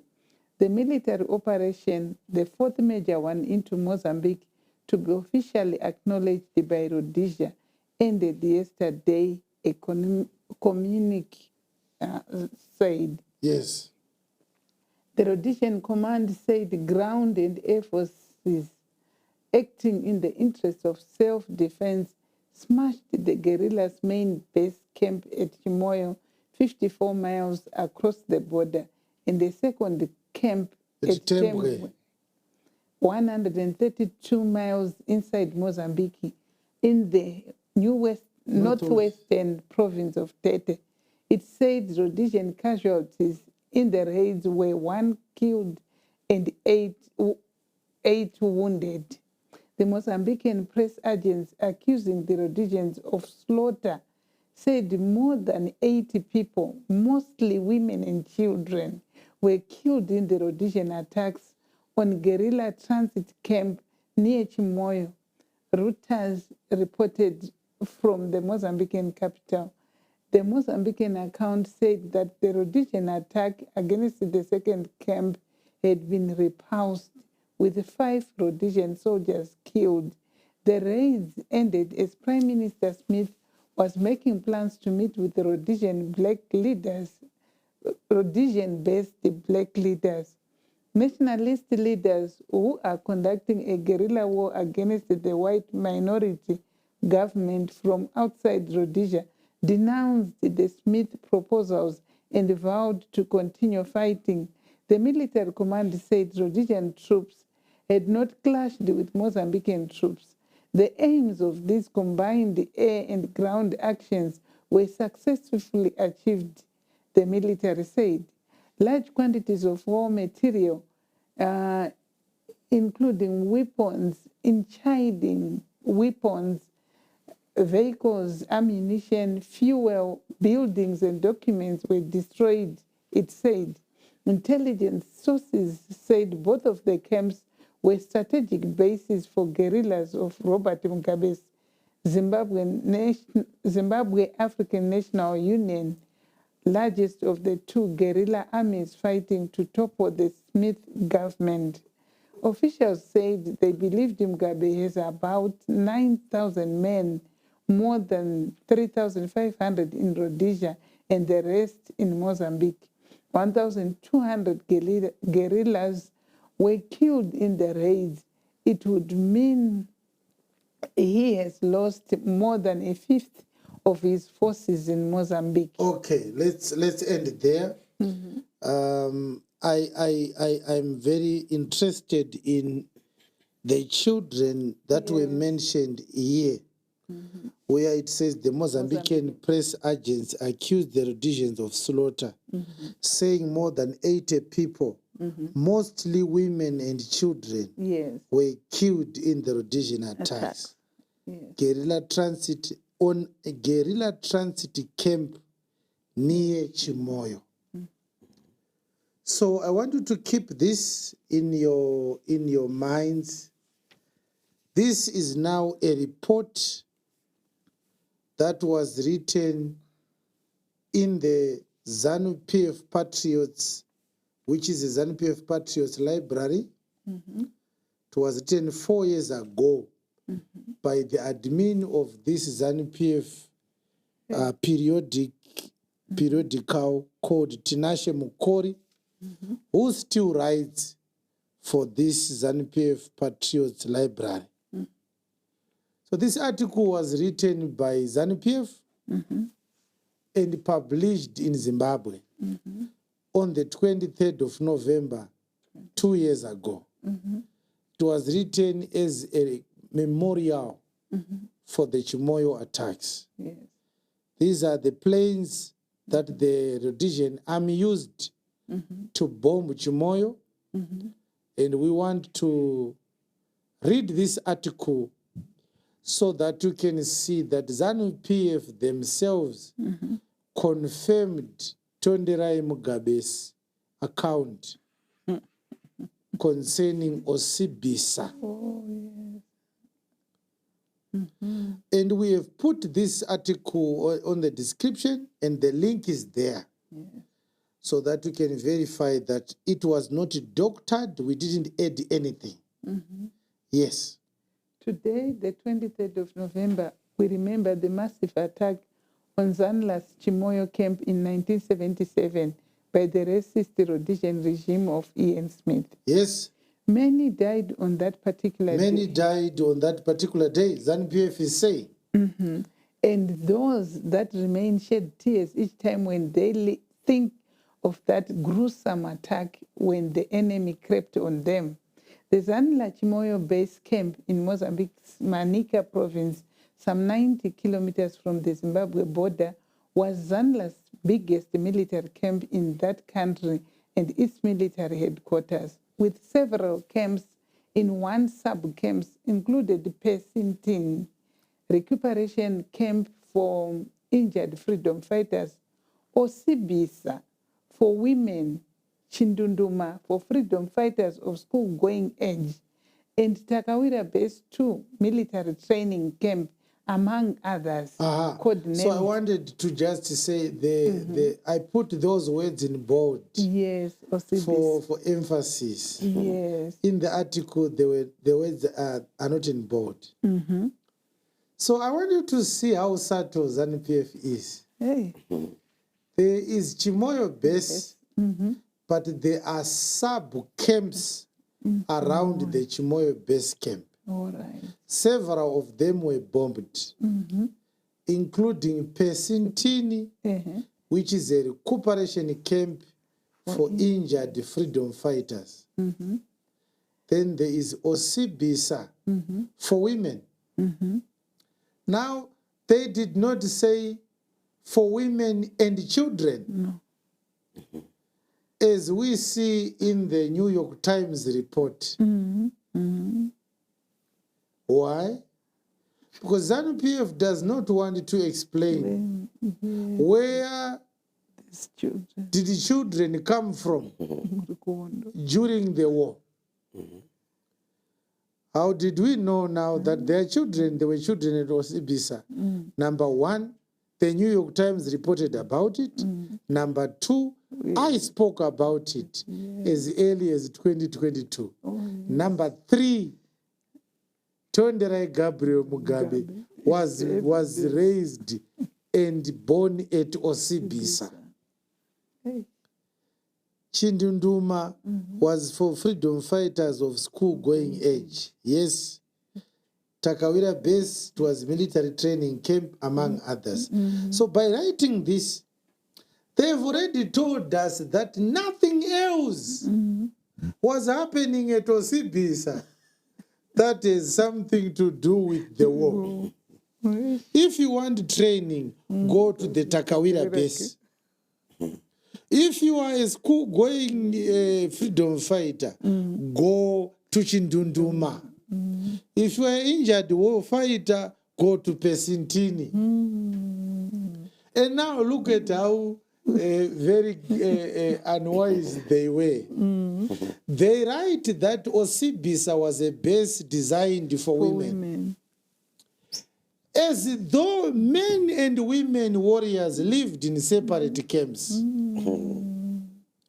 Look, believers, if you are a lawyer or an investigator, you would find that this report is cooked rubbish for two reasons. The first reason is if men and women were separated in Mozambique during the war, every other base there needed a corresponding base for the opposite sex. All right. For example, Pesintini was supposed to be for recuperating men freedom fighters. We needed another Pesintini for women freedom fighters who are recuperating. If we needed a military training camp for if Takawira Base 2 was for men, we would be saying Takawira Base 1 is for women. So men and women were treated at the same base. Men and women were trained at the same base. Men and women who were of school-going age, they went to the same school base. What was Osibisa designed for?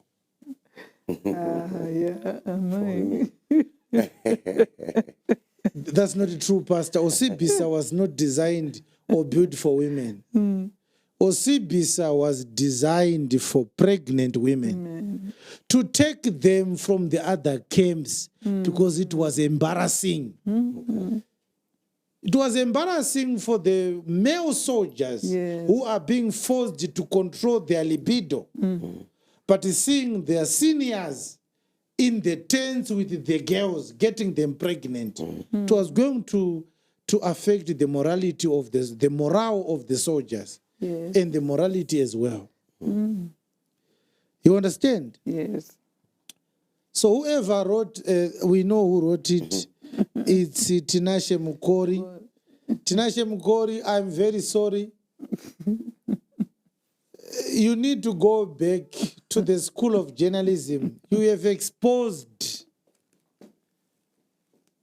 You have just given us information for free. You have exposed ZANU-PF library, Patriots Library, that you are writing these articles to lie to the people of Zimbabwe. He shouldn't have written Osibisa was for women. He should have just written Osibisa. Pastor Baloy, can you see that? Yeah. We can take this man to any court. He can't prove me wrong. Osibisa was not for women. Osibisa was for pregnant and women and nursing mothers. Vanenge vapuwa numbu vaya nema nationalist leaders. Nana Robert Mugabe vaya. Nana Vitalis Zvinavashe vaya. Nana Kumbira Ekangaya. Navana Robson Manyika. Ndo vaenda kuOsibisa. Vonobatsirwa na Comrade Fei Chung. Kana vakupona voponeswa nani? Comrade Mkungati. Na Comrade Mkungati vanenge vari nyamukuta. Tipei vana. You understand? So this is an interesting discovery. ZANU-PF has just confirmed that the Tonde Rice account is true, Pastor Baloy. It's clear. Read Pastor Erengwi. So codenamed Dingo. Yes. The entire Rhodesian Air Force, which was the second biggest air force in sub-Saharan Africa, was used in what was the first ever large-scale air attack by the racists on freedom fighter camps since the second Chiwenga had begun in 1972. Yes. The operation was aimed at seriously disrupting Zanla, and this witnessed in preparations the use of banned weapons. Boya, who was a member of the Rhodesian Air Force and took part in the Chimoio attack itself, disclosed that an improved version of the fletched bombs was... Pastor, I don't want us to continue. Yes. The article is quite long.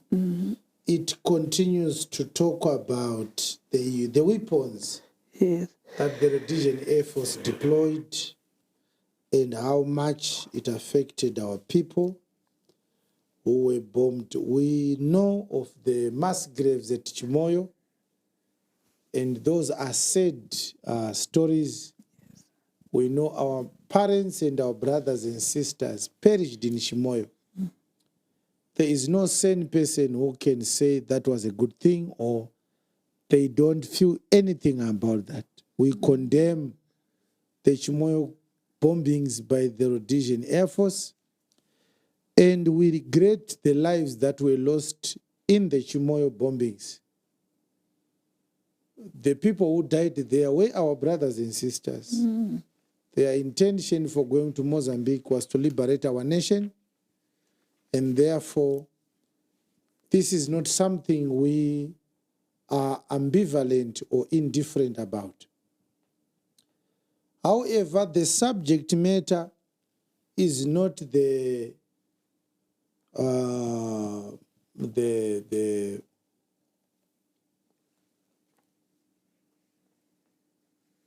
morality or the reaction that we might want to give to the Chimoio bombings in particular.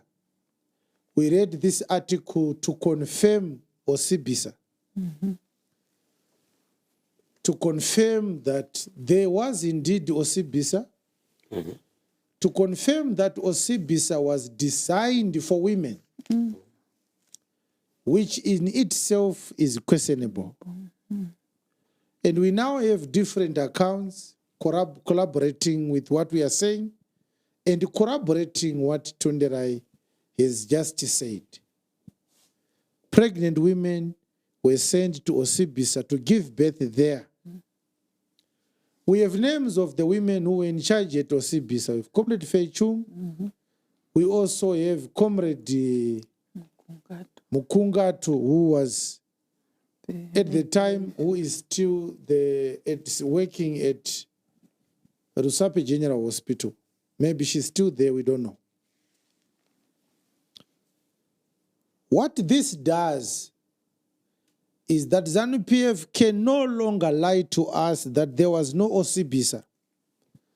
ZANU-PF can no longer lie that Osibisa was not for women. Because they are the ones who confirmed this. We know this, the editorial policy of ZANU-PF.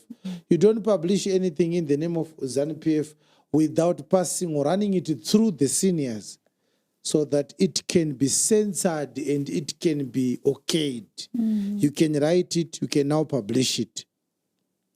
I'm sure Mr. Chris Mchangwa saw this article, read it before it was published, and said it was fine.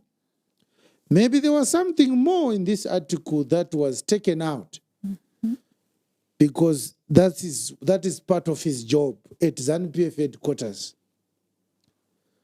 So this is not a small matter. It's not a smoking gun anymore. It's now something that people cannot say. Chiwenga says anything that comes into his mind. It's confirmed. Believers and friends, this matter is confirmed.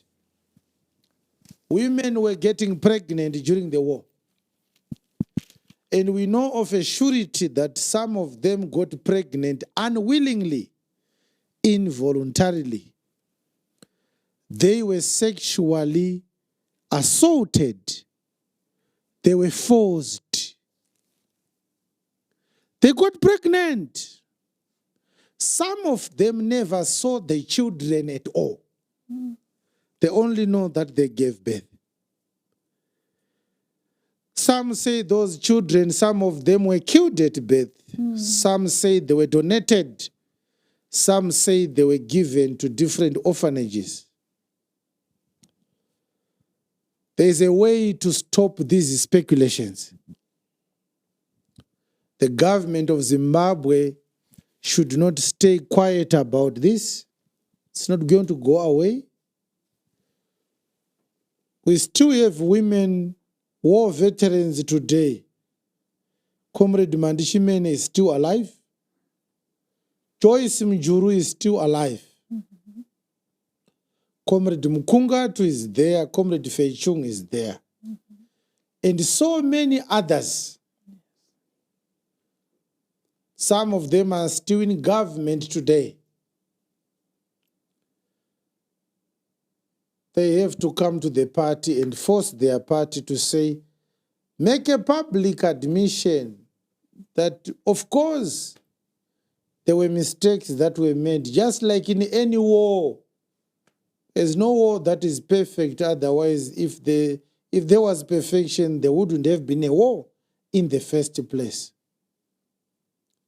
But we want our people to be healed. If you are a child today and your father or mother was born in the battlefront, there are certain behaviors in your father that do not describe who he really is, but that is the post-traumatic stress disorder associated with coming into this world, and the first thing you hear is the sound of a gun. There are certain women who never got the chance to show love to their children because they were traumatized. They never got any therapy. They never got any reconciliation. They never got any medical attention. They never got any apology. And the perpetrators are sitting in high offices. And these women are afraid to speak out. We cannot allow that to happen. And this is why I started with the red herring fallacy, because this is a sensitive matter, and they are trying very hard to distract us from this matter by bringing up a lot of red herring issues. We will not capitulate. Mr. Mugabe was interviewed in 2013 by a man. We will see his name is Dalitambo. He ran a program titled People of the South. In that video, Mr. Mugabe lied before the camera. And you are going to see what he said and what constituted a lie, based on the videos we have already showed you and based on the things we have already addressed. Let us watch that video.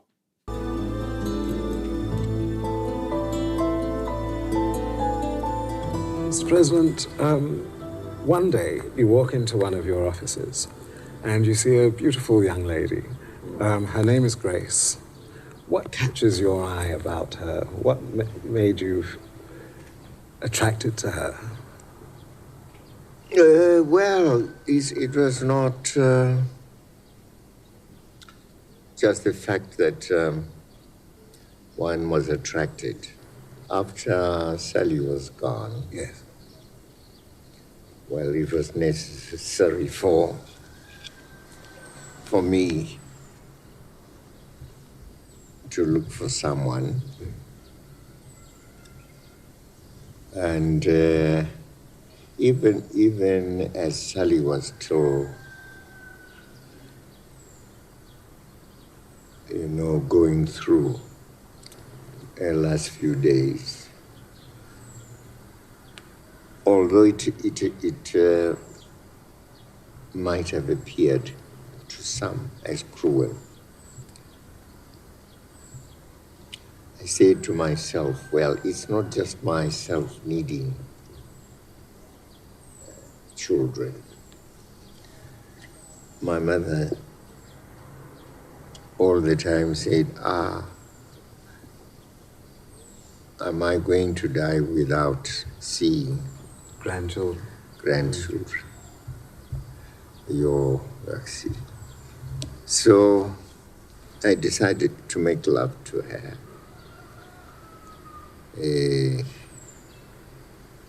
She happened to be one of the nearest. I don't move very much. And she was a divorcee herself. And so it was. And we got our first child when my mother was still alive. Some say that you actually explained to to Sally that, look, this is happening, and she accepted it. Well, yeah, she's not. I did tell her. She just kept quiet and said, fine, but she did ask, but do you still love me? I said, yes. Then she said, fine. Yes.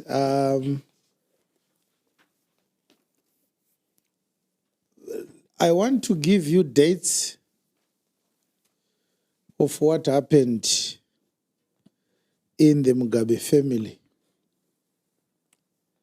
Sally Mugabe, Robert Mugabe's first wife, died on 27 January 1992. Bona Mugabe, the first child between Grace Mugabe and Robert Mugabe, was born on 18 April 1988. So Bona was born 4 years before Sally Mugabe died.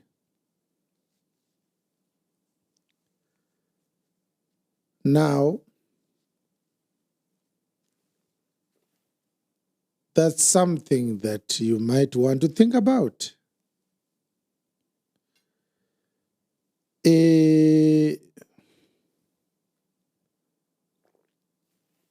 forgot to figure out when Mbia Bona died. But she died much later than that. Mugabe gives an explanation that the reason why he dated Grace before Sally died, it was because he was afraid that his mother would die without seeing his children. Whilst he has a son who was born 11 years before Bona Mugabe was born. What stopped Mugabe from telling his mother that you have a grandson? Let me bring him and show you. The explanations given by Mr. Mugabe to Dalitambo in 2013 were a lie in front of camera. Politicians lie all the time. Mugabe was good at that. Yes, he was good at lying. There are so many things that Mugabe said that were true lies. But we want to also show you that a man is also seen, the test of a man is seen when it comes to how much is able to stand up when it matters the most. There are people who say Mr. Mugabe was afraid that Grace would leave him. That is impossible. Grace was not a virgin when she became Mugabe's wife. She had a son with her ex-husband, which issue I don't want to address. There is Russell that Grace brought to the Mugabe family when she became Mugabe's wife. Mugabe at that time had no son, except that he was hiding Tondirai. And many others who were shut up in prison for claiming to be Mugabe's sons. So was Mugabe afraid of Grace? Those who talk about him being an intelligent man and a strong man and a decent man. Can you please respond to what I'm saying now?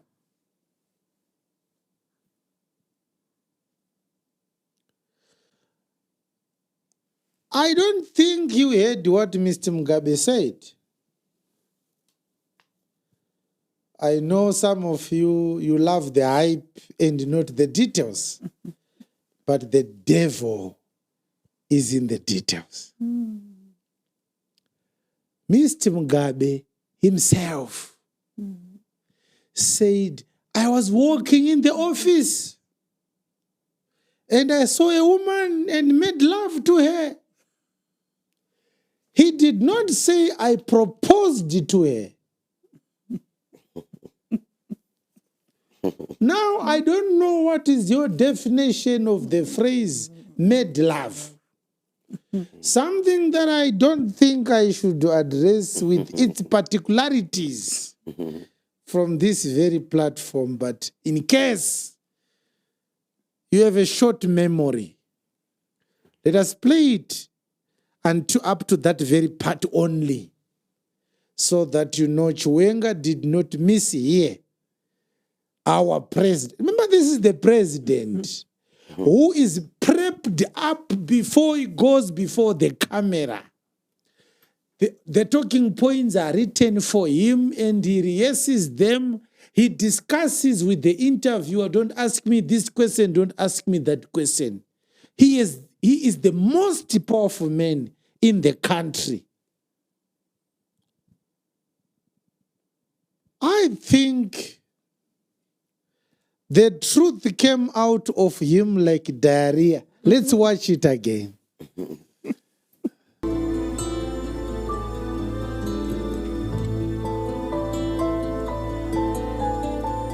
Mr. President, one day you walk into one of your offices and you see a beautiful young lady. Her name is Grace. What catches your eye about her? What made you attracted to her? Well, it was not just the fact that one was attracted. After Sally was gone, Yes. well, it was necessary for me to look for someone. And even as Sally was still, going through her last few days, although it might have appeared to some as cruel, I said to myself, well, it's not just myself needing children. My mother all the time said, am I going to die without seeing Grandchildren. grandchildren? So I decided to make love to her.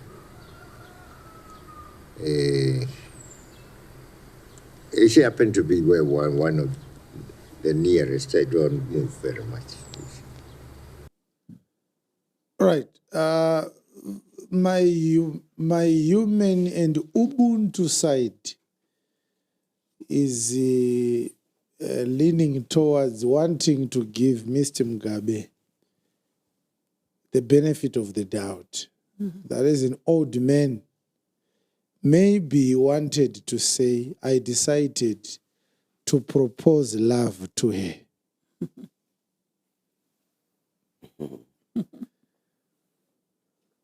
I hope he will appreciate my discretion. I would like to say, maybe it's the slip of the tongue.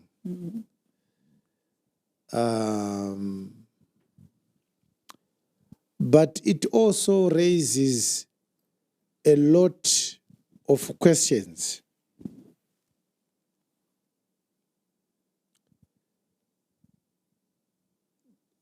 The reason why he married Grace was that she was the woman that she could marry that was closest to him.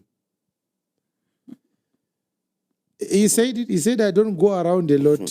She was the one Arpa Duze. And I want you to think about it once, the second time, the third time, and ask yourself, Timdala vari kumhonya zoti kudii? I'm hearing a lion saying, if you are close and I'm hungry, you will be eaten. That's what I'm hearing.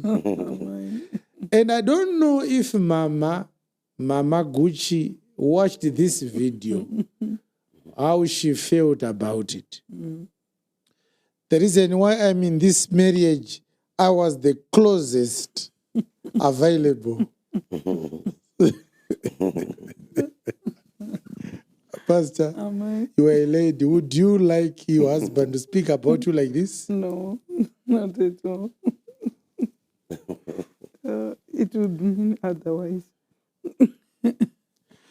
Because people like us who ask many questions. Questions like, is that the reason why Hilda Maeka was ended up being pregnant? Did she come close enough To the range.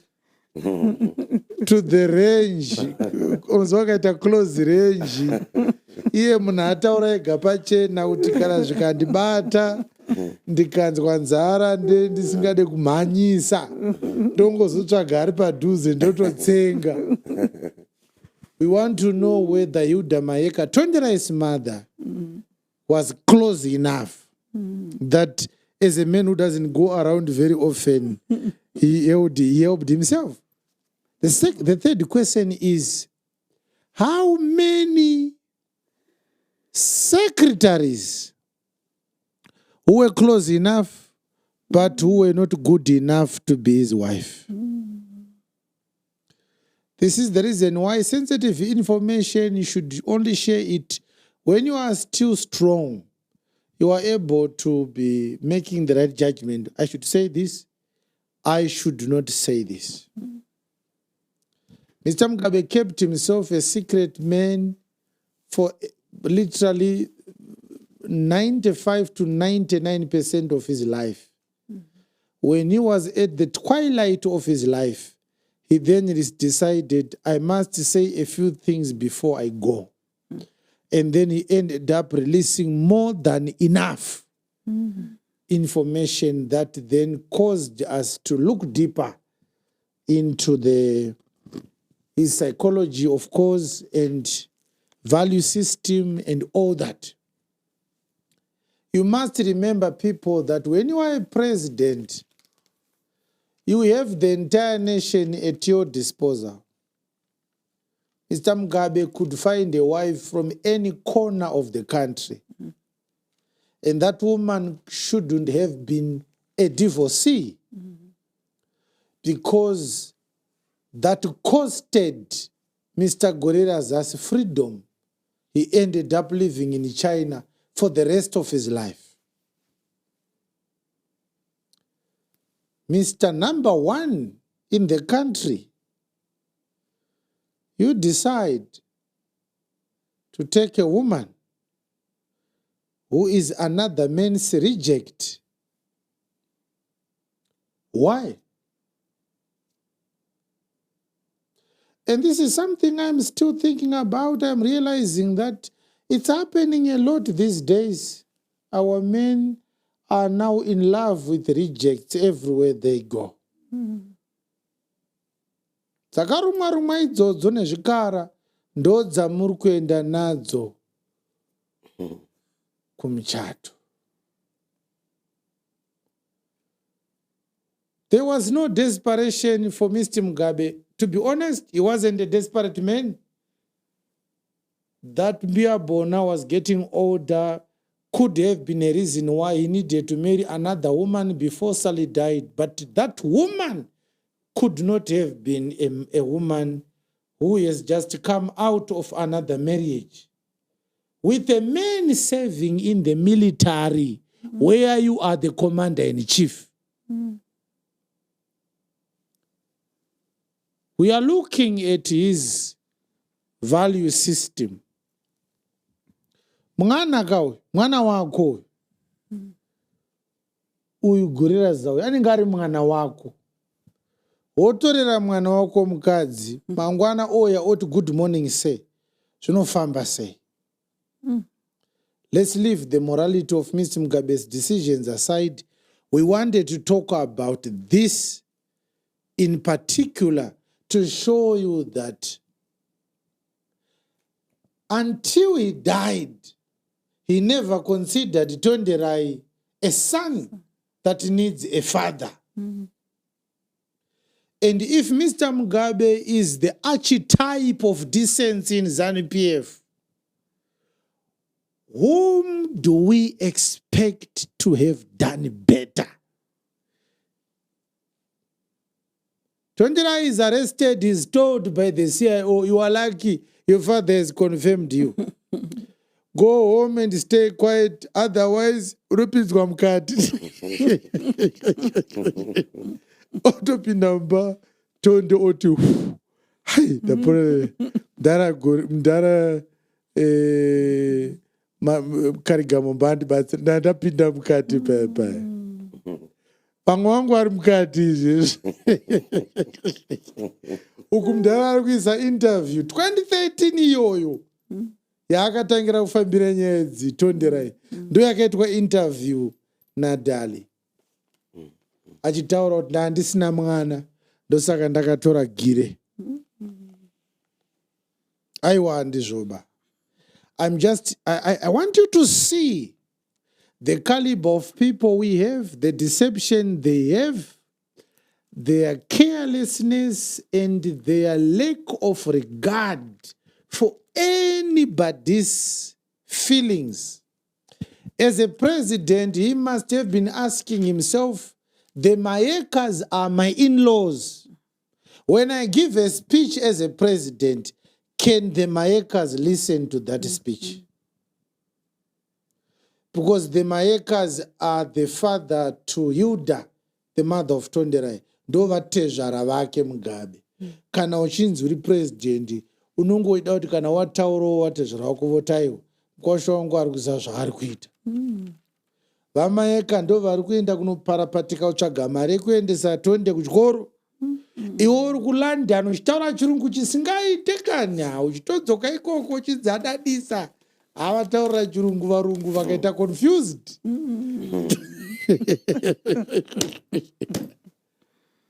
So a person's character is measured by how he treats those that matter in his personal life.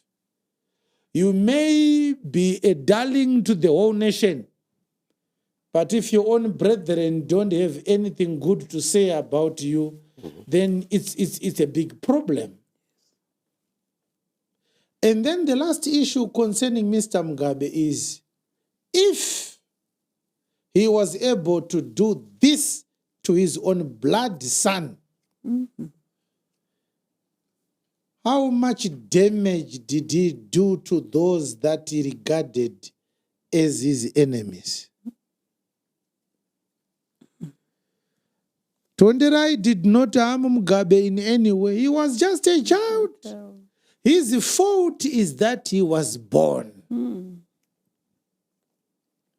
If he was able to unleash military intelligence on his son, how much did he harm his esteemed or labeled enemies?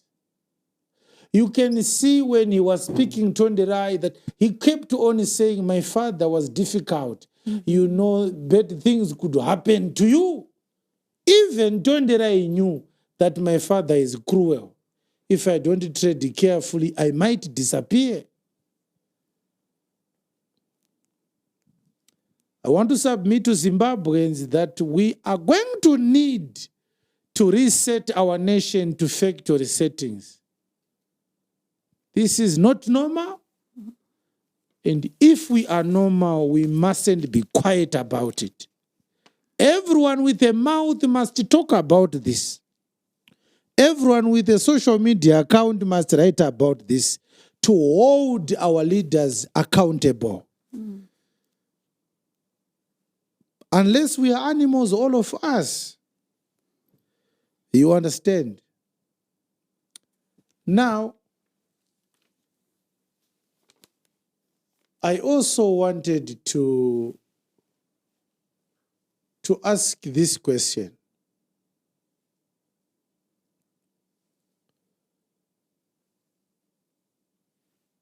You are going to see that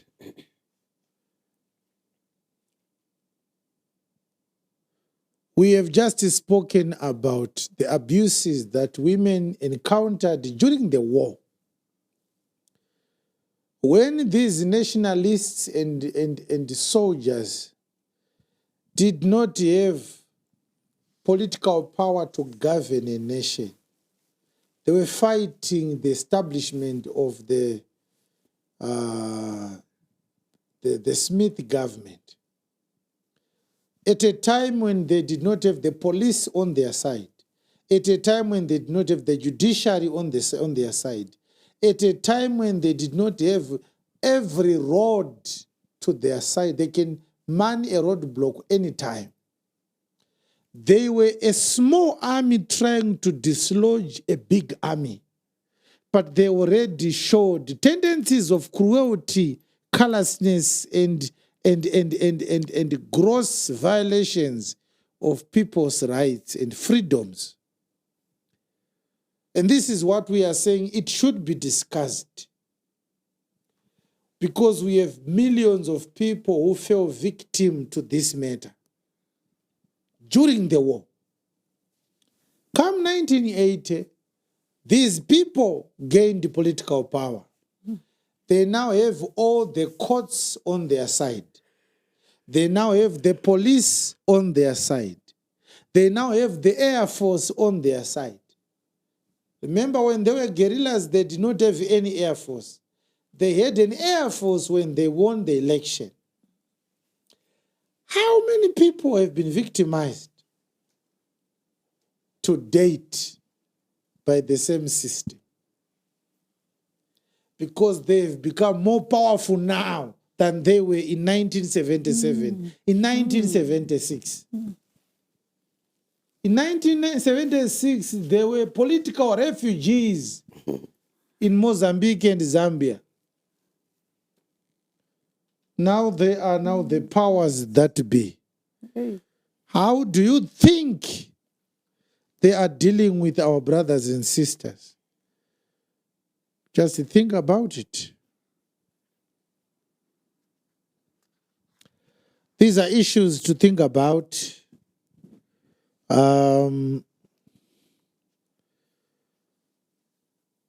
This matter needs to be investigated. There's an issue I want to address before we watch the last video. The matter must be discussed in light of scripture. Leviticus chapter 18.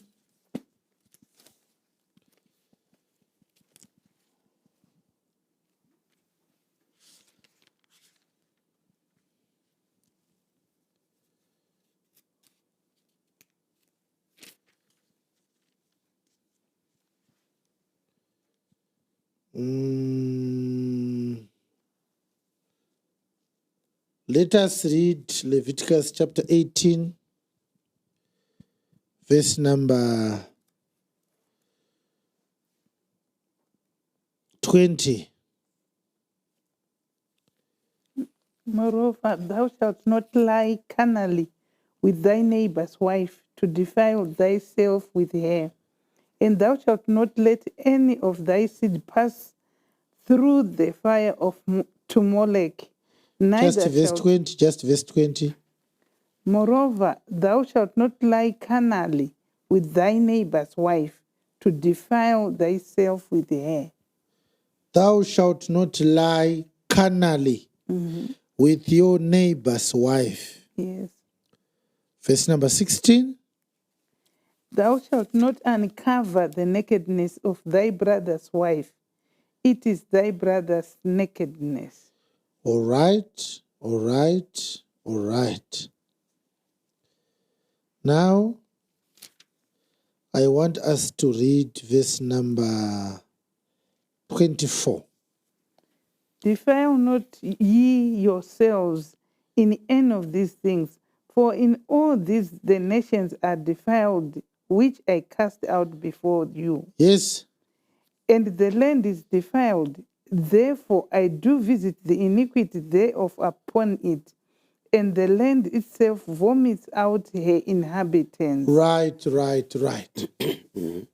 So verse 16 says, don't uncover the nakedness of a brother's wife.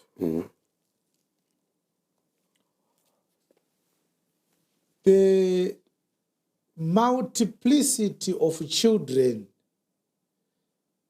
in the military camps during the Liberation War is evidence that our liberators had not learned about. Number one, the issue of sexually transmitted diseases. Number two, the issue of family planning. Follow me closely. That means there are people who died in the war, not from bullets, but from sexually transmitted diseases. The question is, are they heroes, those people?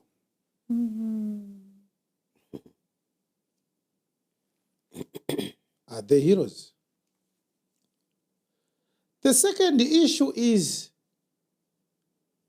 these girls which went to the war could not be married in the battlefront because it was not allowed in the code. You can't marry another soldier and start a family in the battlefront.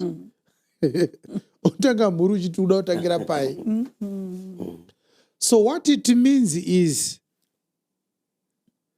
most of them hopped from one relationship to the other. And some of them simply became promiscuous, sleeping with this one and sleeping with that one. Imagine a vulnerable 16 years old girl who slept with an army general yesterday, tomorrow is being called by a different army general. Would she say no? Obviously, she could not say no. But these who are sleeping with these girls are brothers because of the war. If I remember correctly, they told us that we treated the female soldiers as our sisters. So the sisterhood crumbled. When they arrived at Chimoyo, they became their wives. They became their mistresses. How many men did these women sleep with from the time they arrived until the war ended? The scripture says, and according to the law of godliness, I can't date a woman that Pastor Baloy dated. It can't be possible. If Pastor Baloy tells me this girl was once my girlfriend, from that day onwards, she is now my guru or my nini for the rest of our lives. That's true brotherhood. But we are talking about normal human beings now. We are not talking about animals. Remember. So what happens when this girl is being used by different men in the same battleground? What happens is, verse 25, the land becomes defiled. And God will visit the iniquity upon such a defiled land. And for that cause, the land vomits out her inhabitants. Highlight that part. How many inhabitants of our land have been vomited from Zimbabwe? Everyone is a refugee of some sort. If you are not an economic refugee, you are a political refugee. Or you are a spiritual refugee, whatever you want to call yourself. But as long as you are not in Zimbabwe, you are a refugee of some sort. The land is defiled, and God has cursed the nation. And this is why we can't stay in our country. No matter how much we love to, it's impossible. This is the scripture now that I wanted to share with you. And on this scripture, my demands are based. How do we deal with this situation, Apostle Chiwenga? Because we can't ignore it. It happened. The first issue is that our government needs to open a commission of inquiry to establish those who are dead and those who are still alive. How many women gave birth to children, but they went to war. They went out of the country to prosecute the war, to participate in the armed struggle. How many gave birth to children? Are those children alive? Where are those children? As organized as ZANU-PF is, they can't recognize, they can't remember who actually participated in the war. It was Tonderai's job to knock at every woman who fought the war alongside his mother, to fill an affidavit, to declare Hilda Mayeka as a liberator. That is shameful. As a person, I am ashamed to be a Zimbabwean. Because if somebody participated in such a great effort, it can't be forgotten. Even Pastor Baloy, if I live for the next 100 years, and Pastor Baloy leaves this world 2 years or 1 year from now, his grandchildren cannot come to me for me to fill an affidavit that he was a pastor in GRM. It's embarrassing. It must be common knowledge. We can't stop talking about him. We worked together. That's not disputable. So these comrades who fought alongside Hilda Mayeka, when they went to receive their own paychecks, they forgot that someone they were fighting alongside is no longer alive. Havana kuzviona here kuti pana asipo nyorai Hilda Mayeka, mumpe mari yake, munopa mhuri kwake ane mwana anoda kuenda kuchikoro. Comrade Mandichimene, you failed your comrade. You understand? Yes. It's embarrassing. Kuti munhu anotaura kuti ndaienda kunotsvaga kuti mai vangu vadeclare kuti vakarwa hondo. Ivo vakanga vari mukadzi wapresident. Now, kana vakanga vari mukadzi wapresident vakakanganwikwa, ko vakanga vasina runako rwaHilda Mayeka. But kuti uonekwe unge uine chauinacho ka. Kune vanenge vakashata saApostle Chiwenga vari kwachiko kuti vari kuenda vari kudzoka hazvioneke. Ivo kana vafa pazina. Pastor Baloyi. Kana usina umboita zvako kana girlfriend yapungu zvake. Aiwa, kutofa warova. Yeah, but Apostle, one other thing which is disheartening is the fear around the war matter. Yes. That even the war veterans themselves, they are afraid. They are afraid to challenge the matter, to say, here are the children, let's talk about it and also let's address it. When you have an organization that cannot self-introspect, it's not a strong organization, it's a cult. Even in our church, you must be able to come to me and say, Apostle, we want you to explain this to us. How did this happen? How are these things happening? This is a serious matter. Many graves contain the remains of those who died in the battlefront. And then it's not addressed. Everyone is saying, this matter is serious. My second demand is that there be compensation both to the women who were abused. Firstly, the government must pay part of that compensation. It is the government that censored these women for the past 45 years. Our government is complicit. But we must also hold the perpetrators accountable. They must be garnished if possible, so that they make a contribution to hold them personally liable. Nobody went to war in search of women. Makanga menda notsvaga vakadzi here baba. Kuizvi makazozvitanga sei? Takanga tiri kuhondo kani? And then we must compensate these children for the horror that they went through to this day. This must be done also by the government. The government must compensate, not create these fake organizations where they are given fake posts that are of no consequence to their future families. These people are traumatized. When you listen to them talking, you can sense even now that they are also afraid to talk about their horrors which they went through.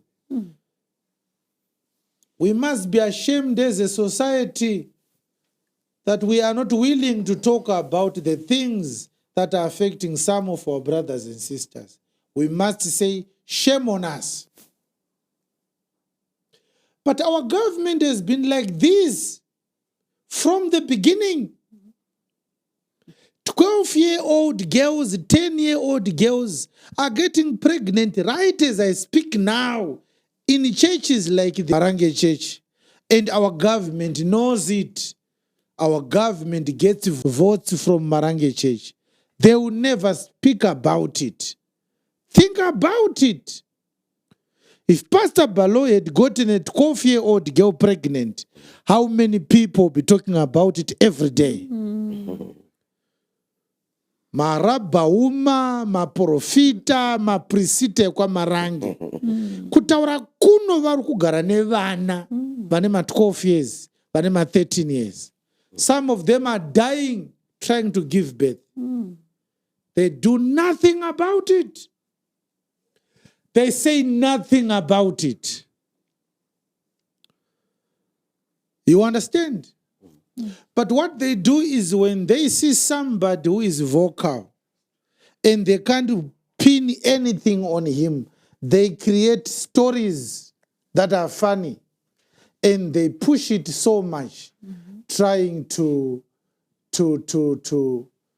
rile up the crowd to speak against you and causing you to forget the important issues in our society. One raid at any time at Marange Church, the police can come back with not less than 100 children who are being used by elderly men as wives. ZANU-PF knows about it. They do nothing about it. Mutendi bullies so many people who come to him and challenge him. He keeps guns in his house. So many people were harassed. Some even died mysteriously. He has never been investigated. Mutendi, animal hooligans ake. How many buses of the Zion Church overturned and killed the Zion people? Number one, have you ever heard about an investigation? Have you ever heard him being called to the police station? Nothing. Because those are their comrades. But we are not going to stop talking about this. Let us watch the last video. Takakupai nyaya ya mukoma Tonderai Gabriel Mugabe. Yakanga iri nyaya yavaititsanangurira kuzvarwa kwavakaitwa. Munhu akazvarwa munguva yehondo vari kuchimoyo. Mukoma Tonderai vakatsanangura makuriro avakaita, matambudziko avakazosangana navo semwana akazvarirwa muhondo. Vakawanda tinoziva kuti makashamisika vaitaura kuti aiwa, inini ndiri mwana the late president Robert Gabriel Mugabe. Vakawanda makave nemibvunzo yakawanda, asi mukati chinopedza nyaya yese iyi ngavaende kuDNA. Sekuona kwamakaita, sekunzwa kwamakaita, ndio zviripo zvakabuda kuDNA. Pakutaura namukoma Tonderai takazoona kuti kune vana vakawanda vakazvarirwa muhondo asi vasina kuzvarirwa muno muZimbabwe, vari kusangana nematambudziko akasiyana siyana. Nhasi tabva tati aiwa, mukoma Mambo Madimutsa, chimbouyai tigare pasi timbonzwawo kuti upenyu hwenyu semwana akazvarirwawo kuchimoyo munguva yehondo hwange hwakamira sei kana kuti hwakamira sei? Mukoma Mambo, makati zvino tiripo makasimbo here? Aiwa, tiripo. Ari sei mabasa? Mabasa ari nani. Ari nani ka? Ari nani. Handiti ka? Aiwa, tinofara. Sekunzwa kwamaita mukoma Mambo. Mazuva apfuurayo ndakaita hurukuro namukoma Tonderai vakazvarirwa kuchimoyo. Ndiri kuzobudawo kuti aiwa, nemumwe wamuri kuona uyochi ndio nyaya iripo. Handiti ka? Takunzwa imi kubva pamakatanga kuziva kunzwa nyaya yenyu ichironzi, Mambo mwanangu, iwewe wakazvarwa kwakati, upenyu hwako hwakamira so. Ndatenda. Rega ndikutsanangure nyaya yakaitika. Vanhu vanondiconfuse nenyaya yekuti nini ndiri munhu ari very close kuna Tonderai Gabriel Mugabe. Okay. So vanoti ndakazvarirwa kuchimoyo kuMozambique. Okay. Ini actually ndakazvarirwa kuhondo but kuri kuZambia. Okay. Munoziva kuti vamwe vangu vari kuZambia, vamwe vari vamwe vangu saka by that time baba vangu inini vanga vakaassainwa kufamba nesvikiro rainzi Zambe Makoni. Baba venyu vainzi Malakaya Madimutsa. Vanga vakasainwa naformer chairperson weZANU-PF vainzi Comrade Herbert Chitepo. Saka zvichireva kuti ivo vanga vakanyanyo assainwa kuri kusaidi rekuZambia, although vakazoenda zvavo kuMozambique later on. So isu kuzvarwa kwatakaita takazvarwa zvakaomarara. vanhu vanongotadza kuzozvinzwisisa. Ndakanzwa kune ma-non-combatant cadres vaitotaura vaitoti aiwa ava vana vakazorwa kuhondo vana. Kwete, isusu hatisi vana, tiri varume vakazvarwa kuhondo, asi zita redu rinongozonzi aro children born in the liberation struggle. Ndimbokudzoserai backward. Inini ndiri national chairperson weorganization inonzi ZHDF, County Zimbabwe Heroes Dependency Forum. Ndichatenda president wedu vaMnangagwa nekuti vakatirangarirawo tikapuwa funding yedu yatakapuwa yema-dependency. Tikazopuwa zvekare funding yema-non-combatant cadres kunova kwandakanyonyorerekera semwana akazvarwa kuhondo. Saka ndakabva ndati aiwa kuma-dependence uku ngakuende ma-dependence. Inini ndinoda yangu yekuzvarwa kwandakaita kuhondo because ndiri non-combatant cadre by virtue yangu yekuzvarirwa kuhondo.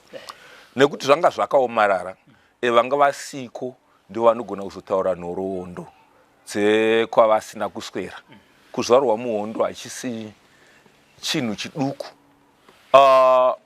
War veteran munhu anga ari nani nekuti anga ane pfuti yake yekuzvidefenda. Isusu tairarama nokuda kwema-war veterans. Zvaitika muhondo ndezvekudai. Mwana akasiyiwa ari pasi, hazvina kuti ndewani kana kuti ndewani, aingoya achinhongwa.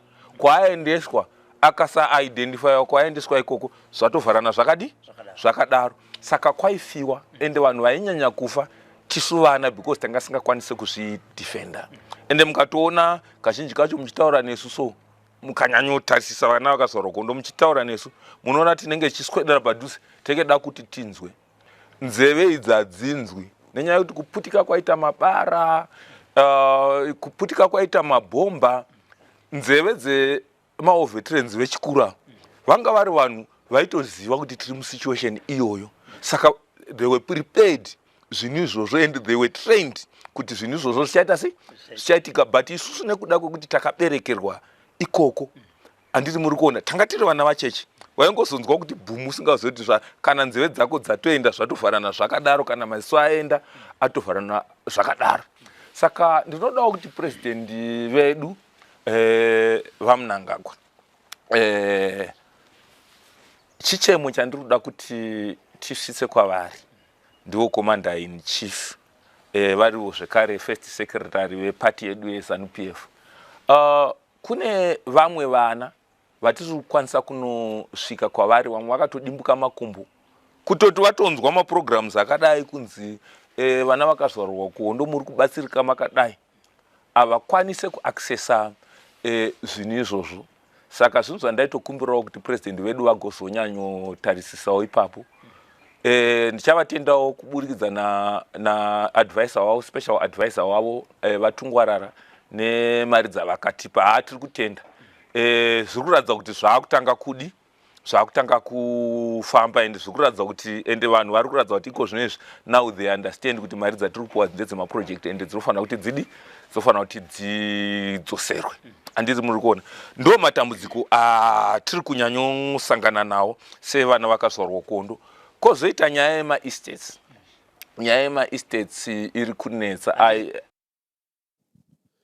This is another one. His name is Brother Mambo Mandimutsa.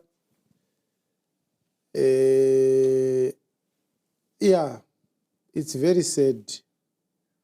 I won't speak much to this one. He has spoken.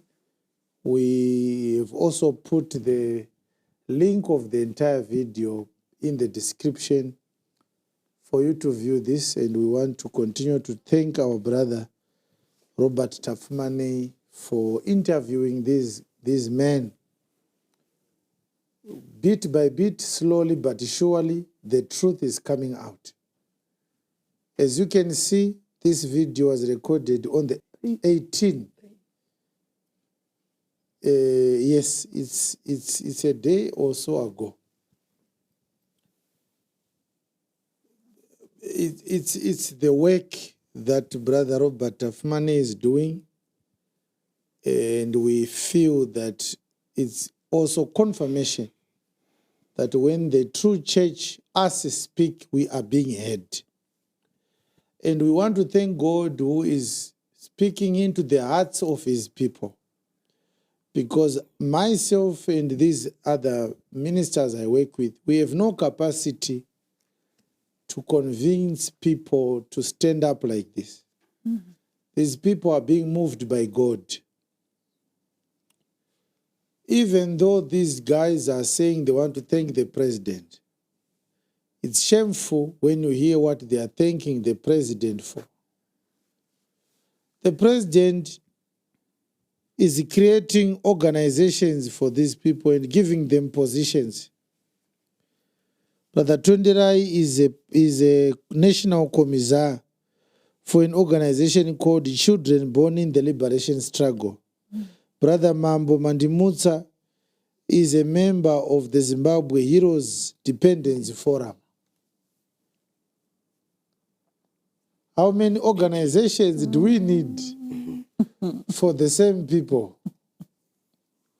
This is politicking with a sensitive matter. We want to ask our president to behave like a man, a mature man. Toda kukumbira vamunangagwa kuti vagoita semunhu mukuru, vagogona kuita better than zvakaitwa navamugabe. Hatisi kuda ma-organizations ezanu anojoiniswa vanava. Vanava havasi vana vezanu, vana veZimbabwe. Hatisi kuda kuti vana vatange nekupuhwa maloni avanozodzorera. Ipapa dai ataura mari yavakapuhwa naMnangagwa, maiseka imi. Haisi mari inombobatsira vanhu. Think about it, that if there was any compassion in the president, instead of buying Muparinga a GD6, why couldn't he give these children farms and farming equipment to take care of themselves? Yes. Why wouldn't he give them tractors or industrial machinery? Instead of giving Jah Praise an expensive car, why not start a company? Send them to special training and give them the company to run it for themselves. Like what China does.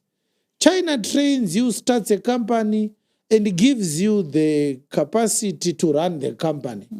Monitors your progress, making sure you don't abuse the funds. And then you create jobs, you take care of your family, and so forth.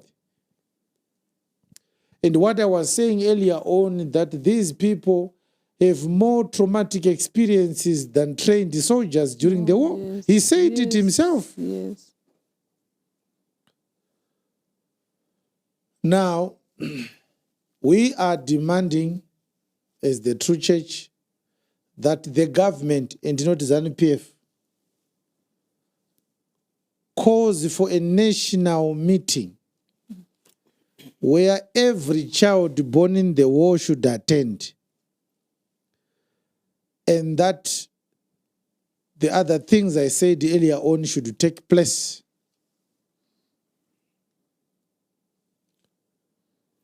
Those who took advantage of young girls in the battlefront,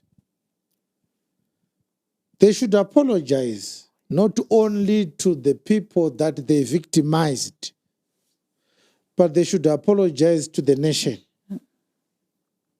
And if they are holding senior government official offices and positions, they must step down. They don't deserve to be in the cabinet. They don't deserve to be in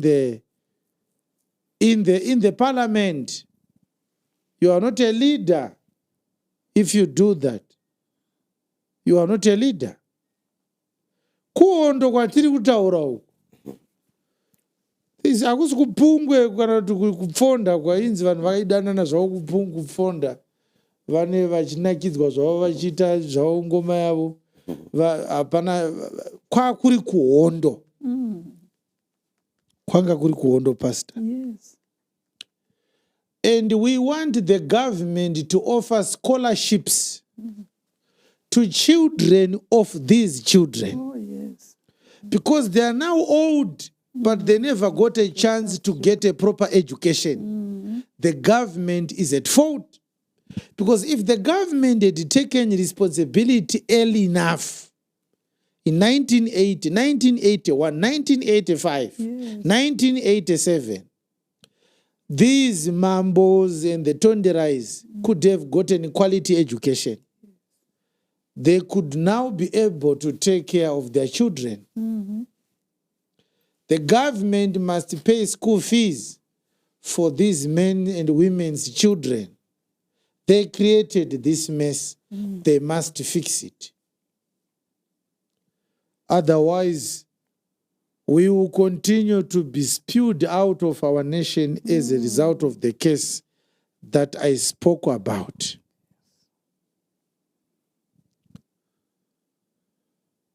I was thinking in the afternoon that there are families that sent their daughters to the war. And when they were being deployed back in the country, they were not deployed in their villages for obvious reasons. So they hosted comrades. They were forced to slaughter their fowl, their goats and their cattle to feed the comrades. How do you feel these parents, how do you think these parents feel now when they start to think that maybe the comrades we slaughtered our cattle for are the ones which raped my daughter?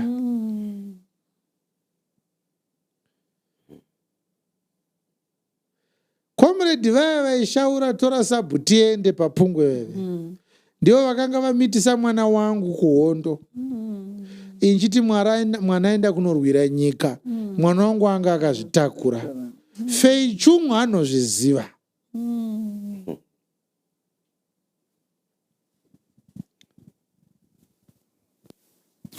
The only chance that people like Fei Chung have is to make confessions before they die.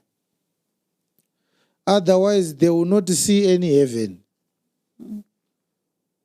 based on their contribution to the violations of the girl child at such a precarious time.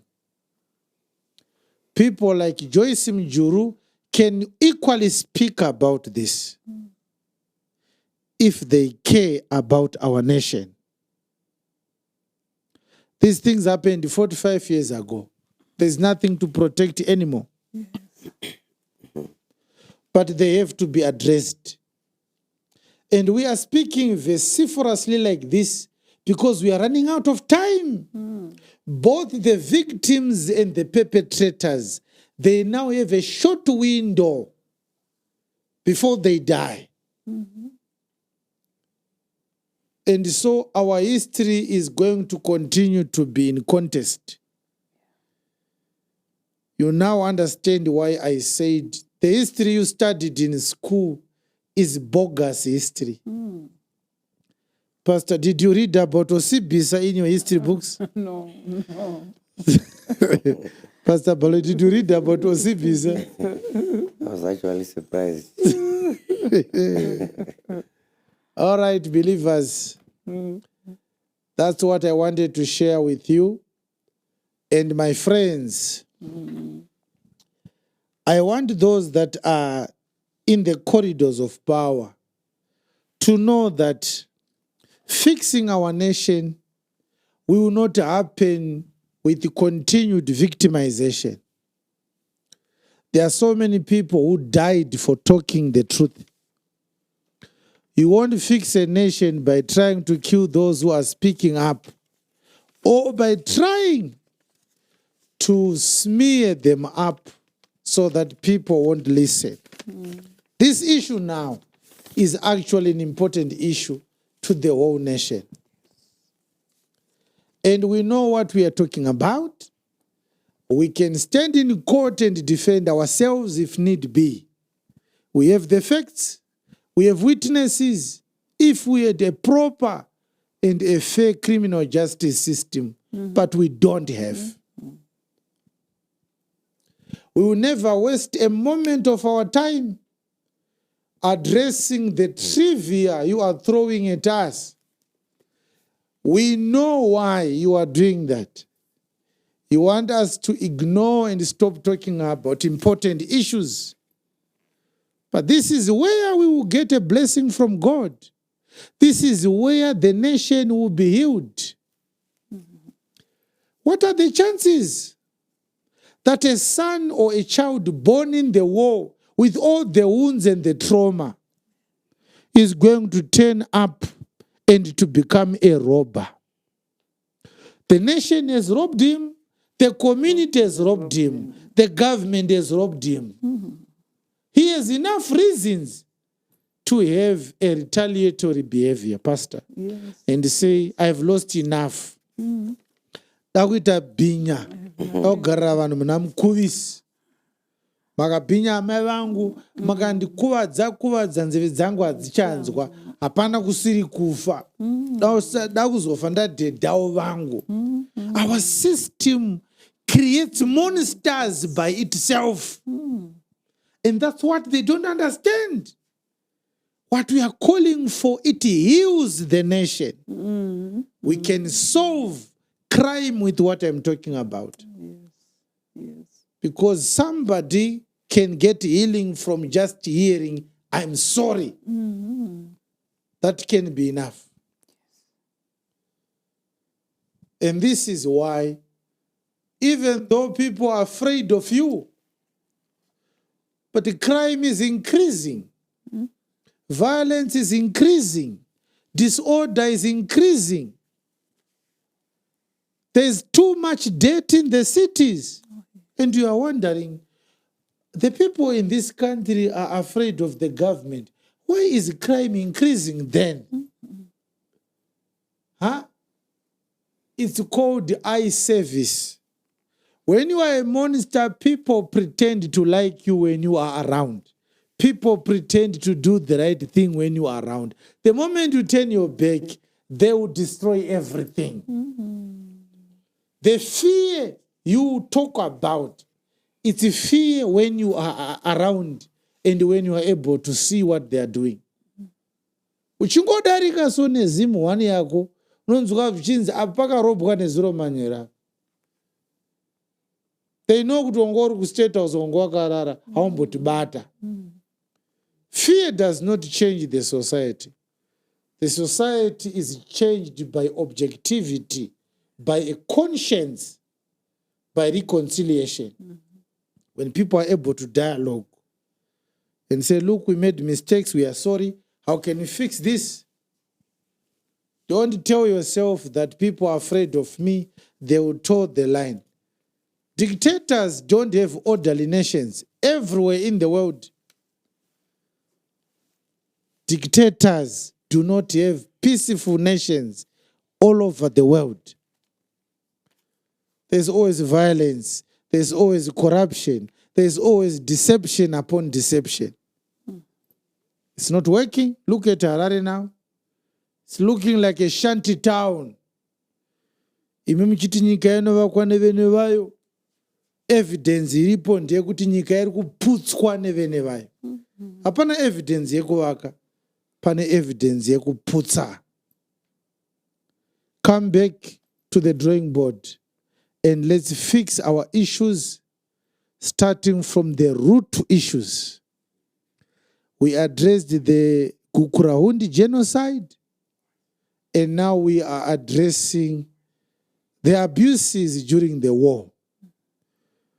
Even if it is not done, but our voices have been heard, and some people are taking action, and it has been put on record. 100 years from now, people are going to say, there are people who spoke about it. They are so and so and so. And that is good enough in the eyes of God. We can't turn a blind eye to serious issues like this and start talking about ordinary, non-consequential issues. We won't. Thank you, friends, and thank you, believers. To Brother Robert Tafumane, we are praying for you.